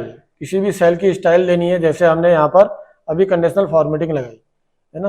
अगर आप डायरेक्टली खुद से करना चाहते हैं तो यहाँ से भी आप कर सकते हैं। इस तरीके से जो भी आपको कलर देना है या कुछ डिजाइन देना है तो आप यहाँ से इसको दे सकते हैं। उसके बाद ऑप्शन आ जाता है सेल्स का। यहाँ पर लिखा हुआ है इंसर्ट डिलीट, है ना, या फॉर्मेट। तीनों चीजें मैं आपको इससे शॉर्टकट तरीके से बता देता हूँ। जो भी ऊपर से आपका ये मार्क आपको दिख रहे हैं ना, ABCD और इधर से 1 2 3 4, जब भी आपको कहीं पर सेल लेके आना है, यानी कि या एक रो लेके आनी है या कॉलम लेके आना है, एक सिंगल कॉलम यहाँ पर इंसर्ट नहीं होता है। एक्सेल पर पूरा का पूरा या तो रो आएगा या कॉलम आए। तो जहां पर भी आप हैं, इसके ऊपर मुझे कोई रो चाहिए तो मैं क्या करूंगा, यहाँ पर राइट क्लिक करूंगा। बाहर राइट क्लिक करना है, जो नंबर लिखा हुआ है उसके ऊपर क्लिक करना है, राइट क्लिक करेंगे और यहाँ से इंसर्ट पर क्लिक कर देंगे तो ये इंसर्ट हो जाएगी। सेम उसी तरीके से डिलीट करना है तो यहाँ से इसको डिलीट कर देंगे। जिस भी रो के आगे आपने राइट क्लिक किया होगा उसी चीज में ये वर्क करेगी। कोई कंटेंट को पूरा डिलीट हटाना है, मतलब उसके अंदर सेल के अंदर से, तो आप क्लियर कंटेंट कर दीजिए तो ये सब क्लियर हो जाए। क्लियर है फ्रेंड्स। उसके बाद आता है ऑटो सम। अगर आपको ऑटो सम करना है, ये ऑटोमेटिकली फॉर्मूले को लगा देगा और एंटर कर दीजिए, बस आप आंसर अपने आप निकाल देगा। ये कुछ फॉर्मूले हैं जो यहाँ पर आप यूज कर सकते हैं, ठीक है। जैसे सम का है, एवरेज का है, ये फॉर्मूले आप यहाँ से यूज कर सकते हैं। एवरेज निकालना है तो आपने क्या किया, यहाँ से इसको सिलेक्ट किया, एवरेज पर क्लिक किया तो इसका एवरेज नीचे निकल के आ गया। उसके बाद नेक्स्ट ऑप्शन आता है सॉर्ट एंड फिल्टर। यहाँ से आप इसको A to Z, जैसे आप मान लीजिए कि ये फर्स्ट में है, अभी यहाँ पर RLHD, R ऊपर लिखा हुआ है, S नीचे लिखा हुआ है। अगर आप इसको A to Z के फॉर्मेट में सेट करना चाहते हैं तो यहाँ से आप इसको सॉर्ट कर दीजिए A to Z। Z to A करना है तो Z to A कर दीजिए। उसके बाद नीचे आ जाते हैं, एक ऑप्शन और दिया हुआ है यहाँ पर फिल्टर। ये ऊपर जो था ये तो था सॉर्ट, अब हम करेंगे इसको फिल्टर। फिल्टर पर आप क्लिक करेंगे जब, तो आप देखेंगे कि यहाँ पर कुछ मार्क बने हुए आगे, एरो बने हुए आगे ना। तो जैसे मैं चाहता हूँ कि यहाँ पर जिसमें भी एक नाम लिखा हुआ होगा, सेम नाम जो होगा, मैं यहाँ पर एक काम करता हूँ, यहाँ पर डबल कर देता हूँ एक नाम को मैं 2 या 3 बार लिख देता हूँ, ऐसा कर देता हूँ। तो यहाँ पर जहां पर भी इस नाम को यानी कि पिंकी को लिखा गया है वो शॉर्ट हो जाए। हमने इस एरो पर क्लिक किया, उसके बाद नीचे आप ऑप्शन देख रहे हैं, अभी यहाँ पर किस पे सिलेक्टेड है, सिलेक्ट ऑल पर, तो हम इसको हटा देंगे और हमें लेना है पिंकी को। मीन्स कि जो पिंकी का डाटा है सिर्फ वही यहाँ पर दिखाई दे, बाकी किसी का डाटा ना दिखाई। तो हम क्या करेंगे, पिंकी को लेंगे, ओके कर देंगे। देख रहे हैं फ्रेंड्स, सिर्फ पिंकी का डाटा यहाँ पर दिखाई दे रहा है और किसी का डाटा यहाँ पर नहीं दिखाई दे रहा है, ठीक है। तो इसी तरीके से आप इसको अगर प्रिंट देंगे तो सिर्फ पिंकी का ही डाटा प्रिंट होगा, ठीक है। अब देखिए बाकियों में एरो आ रहा है, यहाँ पर क्या आ रहा है, फिल्टर बना हुआ, यानी कि आपने जो फिल्टर लगाया है वो फिल्टर यहां से लगा हुआ है। तो जब आप इसको हटाना चाहें तो यहां पर जाएंगे, सिलेक्ट ऑल पर क्लिक कर देंगे, ओके कर देंगे, सारा डाटा वापस। इसको हम वापस फिर से उसी फॉर्मेट में ले आए हैं। अब आ जाती है नेक्स्ट बारी, फाइंड और सिलेक्ट, जो आपको हम पहले बता चुके हैं, दोबारा से रिपीट नहीं करते हैं ऑप्शन को। नेक्स्ट मेन्यू है इंसर्ट मेन्यू। उसके बाद आती है पाइवोट टेबल। पाइवोट टेबल क्या होती है, हम एक रेंज को सिलेक्ट कर लेते हैं। मान लीजिए मैंने इस रेंज को सिलेक्ट कर लिया, मुझे इसकी पाइवोट टेबल चाहिए, तो मैंने रेंज को सिलेक्ट किया और यहाँ से जाके ओके कर दिया। लोकेशन देखिए, यहाँ पर आपको नई वर्कशीट चाहिए या एग्जिस्टिंग इसी वर्कशीट के ऊपर चाहिए, तो हम न्यू कर लेते हैं, ठीक है। न्यू वर्कशीट में जाएंगे, ओके कर देते हैं। यह आपकी यहाँ पर पाइवोट टेबल का ऑप्शन खुलकर आ गया है। तो अब आपको यहाँ पर क्या क्या डाटा चाहिए, इधर राइट हैंड कॉर्नर पर अगर आप देखेंगे तो जो हमारे वहां पर सब्जेक्ट लिखे हुए थे ना, उन सब्जेक्ट के नाम आ गए। तो आपको हिंदी का डाटा चाहिए तो आप हिंदी करेंगे, इंग्लिश तो इंग्लिश का आ जाएगा, मैथ्स तो मैथ्स का आ जाएगा। सबका टोटल निकाल के आपको यहाँ पर ये दे दे। एक बार पाइवोट टेबल को बना लीजिए, पीछे से जो भी डाटा में आप काम करेंगे यहाँ ऑटोमेटिकली चेंज करता चले जाए, ठीक है फ्रेंड्स। इसको हम क्लोज कर देते हैं और वापिस आ जाते हैं अपनी सीट पर। फिर से चलते हैं इंसर्ट मेन्यू के अंदर। टेबल हम आपको बता चुके हैं, टेबल बनाने के लिए अगर आपको टेबल बनाना है आगे ही बता चुके हैं, यहाँ पर भी आप इस तरीके से बना सकते हैं। टेबल की रेंज को आप सिलेक्ट कर लीजिए और ओके कर दीजिए, ठीक है। सेम ऑप्शन है, वही चीज आपको पहले ही बता चुके हैं हम। नेक्स्ट ऑप्शन आता है पिक्चर्स, जो हम पहले देख चुके हैं, लास्ट वीडियो में भी देख चुके हैं। शेप, आइकन, 3D मॉडल्स, इन सभी के बारे में हम पहले जान चुके हैं। स्मार्ट आर्ट भी हमने देखा हुआ है। लिंक हम आपको पहले भी दिखा चुके हैं, यहाँ पर भी सेम वही चीज काम करती है। लिंक में, लिंक पर क्लिक करेंगे, जैसे मान लीजिए कि मेरे को टोटल नंबर्स को लिंक करना है नेक्स्ट पेज, तो मैं लिंक पर जाऊंगा, प्लेस इन दिस डॉक्यूमेंट में जाऊंगा और यहाँ से जो भी मेरे को सीट, जितनी भी सीटें हमने नीचे बनाई है ना, ये सारी यहाँ पर दिखाई दे रही हैं। तो जिसको भी आपने सिलेक्ट करना है, मैं चलिए इनटू वाले को कर लेता हूँ, ओके क्लिक करते हैं। देखिए ये इससे कनेक्ट हो गया। जब भी मैं इस पर क्लिक करूंगा अब यहाँ पर कंट्रोल प्रेस करने की जरूरत नहीं है। जैसे ही मैं इस पर क्लिक करूंगा तो हम कहाँ पहुंच जाएंगे, इनटू वाली सीट। तो फ्रेंड्स आपने देखा फॉर्मूले हमने किस तरीके से लगाए हैं, और मेन्यू जो हमारा यहाँ पर मेन्यू में जो नए ऑप्शन थे उन ऑप्शनों के बारे में हमने आपको बताया। तो इस तरीके से फ्रेंड्स हमारा एक्सेल पूरा होता है। अब हम कुछ जो बेसिक्स हमारे छूटे हुए हैं उनको कवर कर देते हैं, जैसे फोल्डर कैसे बनाना है, फोल्डर के अंदर फाइल को कैसे डालना है। तो ये सब चीजें थोड़ी छोटी चीजें हैं, वो आपको फटाफट बता देते हैं। तो हम अपने डेस्कटॉप पर आ गए हैं। डेस्कटॉप पर अगर आपको जैसे यहाँ पर एक फोल्डर बना हुआ है, देखिए जॉब, इस तरीके से आपको फोल्डर बनाना है तो आप क्या करेंगे, राइट क्लिक करेंगे। राइट क्लिक करने के बाद न्यू पर जाएंगे और ऊपर फोल्डर लिखा हुआ है, न्यू फोल्डर अभी इसका नाम है। इस नाम को हम बैक स्पेस से, कीबोर्ड के बैक स्पेस से दबाएंगे, पूरा नाम मिट जाएगा और यहाँ पर जो भी आपको नाम देना है वो नाम आप यहाँ पर दे सकते। उसके बाद अगर किसी फाइल को, जैसे ये एक फाइल है, एक इमेज है, इस इमेज को इसके अंदर डालना है।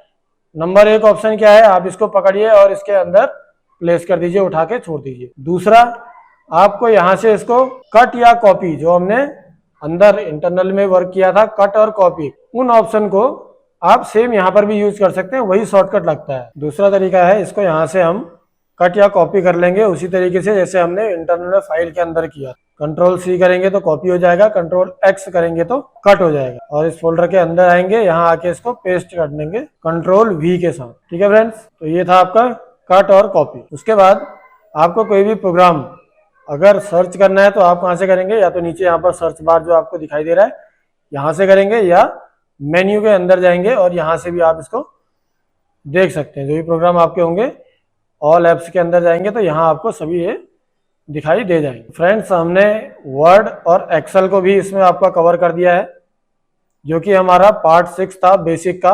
इस तरीके से हमारा बेसिक कोर्स कंप्लीट होता है। अगर आपको लगता है इस वीडियो में कोई कमी रह गई हो तो नीचे कमेंट बॉक्स पर कमेंट करके जरूर बताएं। आशा करते हैं ये बेसिक का कोर्स आपके लिए कारगर हो, आप इससे कुछ सीख पाएं। थैंक यू फ्रेंड्स, हमें सपोर्ट करने के लिए। मिलते हैं अगली वीडियो पर, और अगर आपको किसी सॉफ्टवेयर के बारे में या किसी प्रोग्राम के बारे में जानना है तो हमें कमेंट करिए, हम कोशिश करेंगे कि आपको उसके बारे में सिखा पाए। Thank you friends.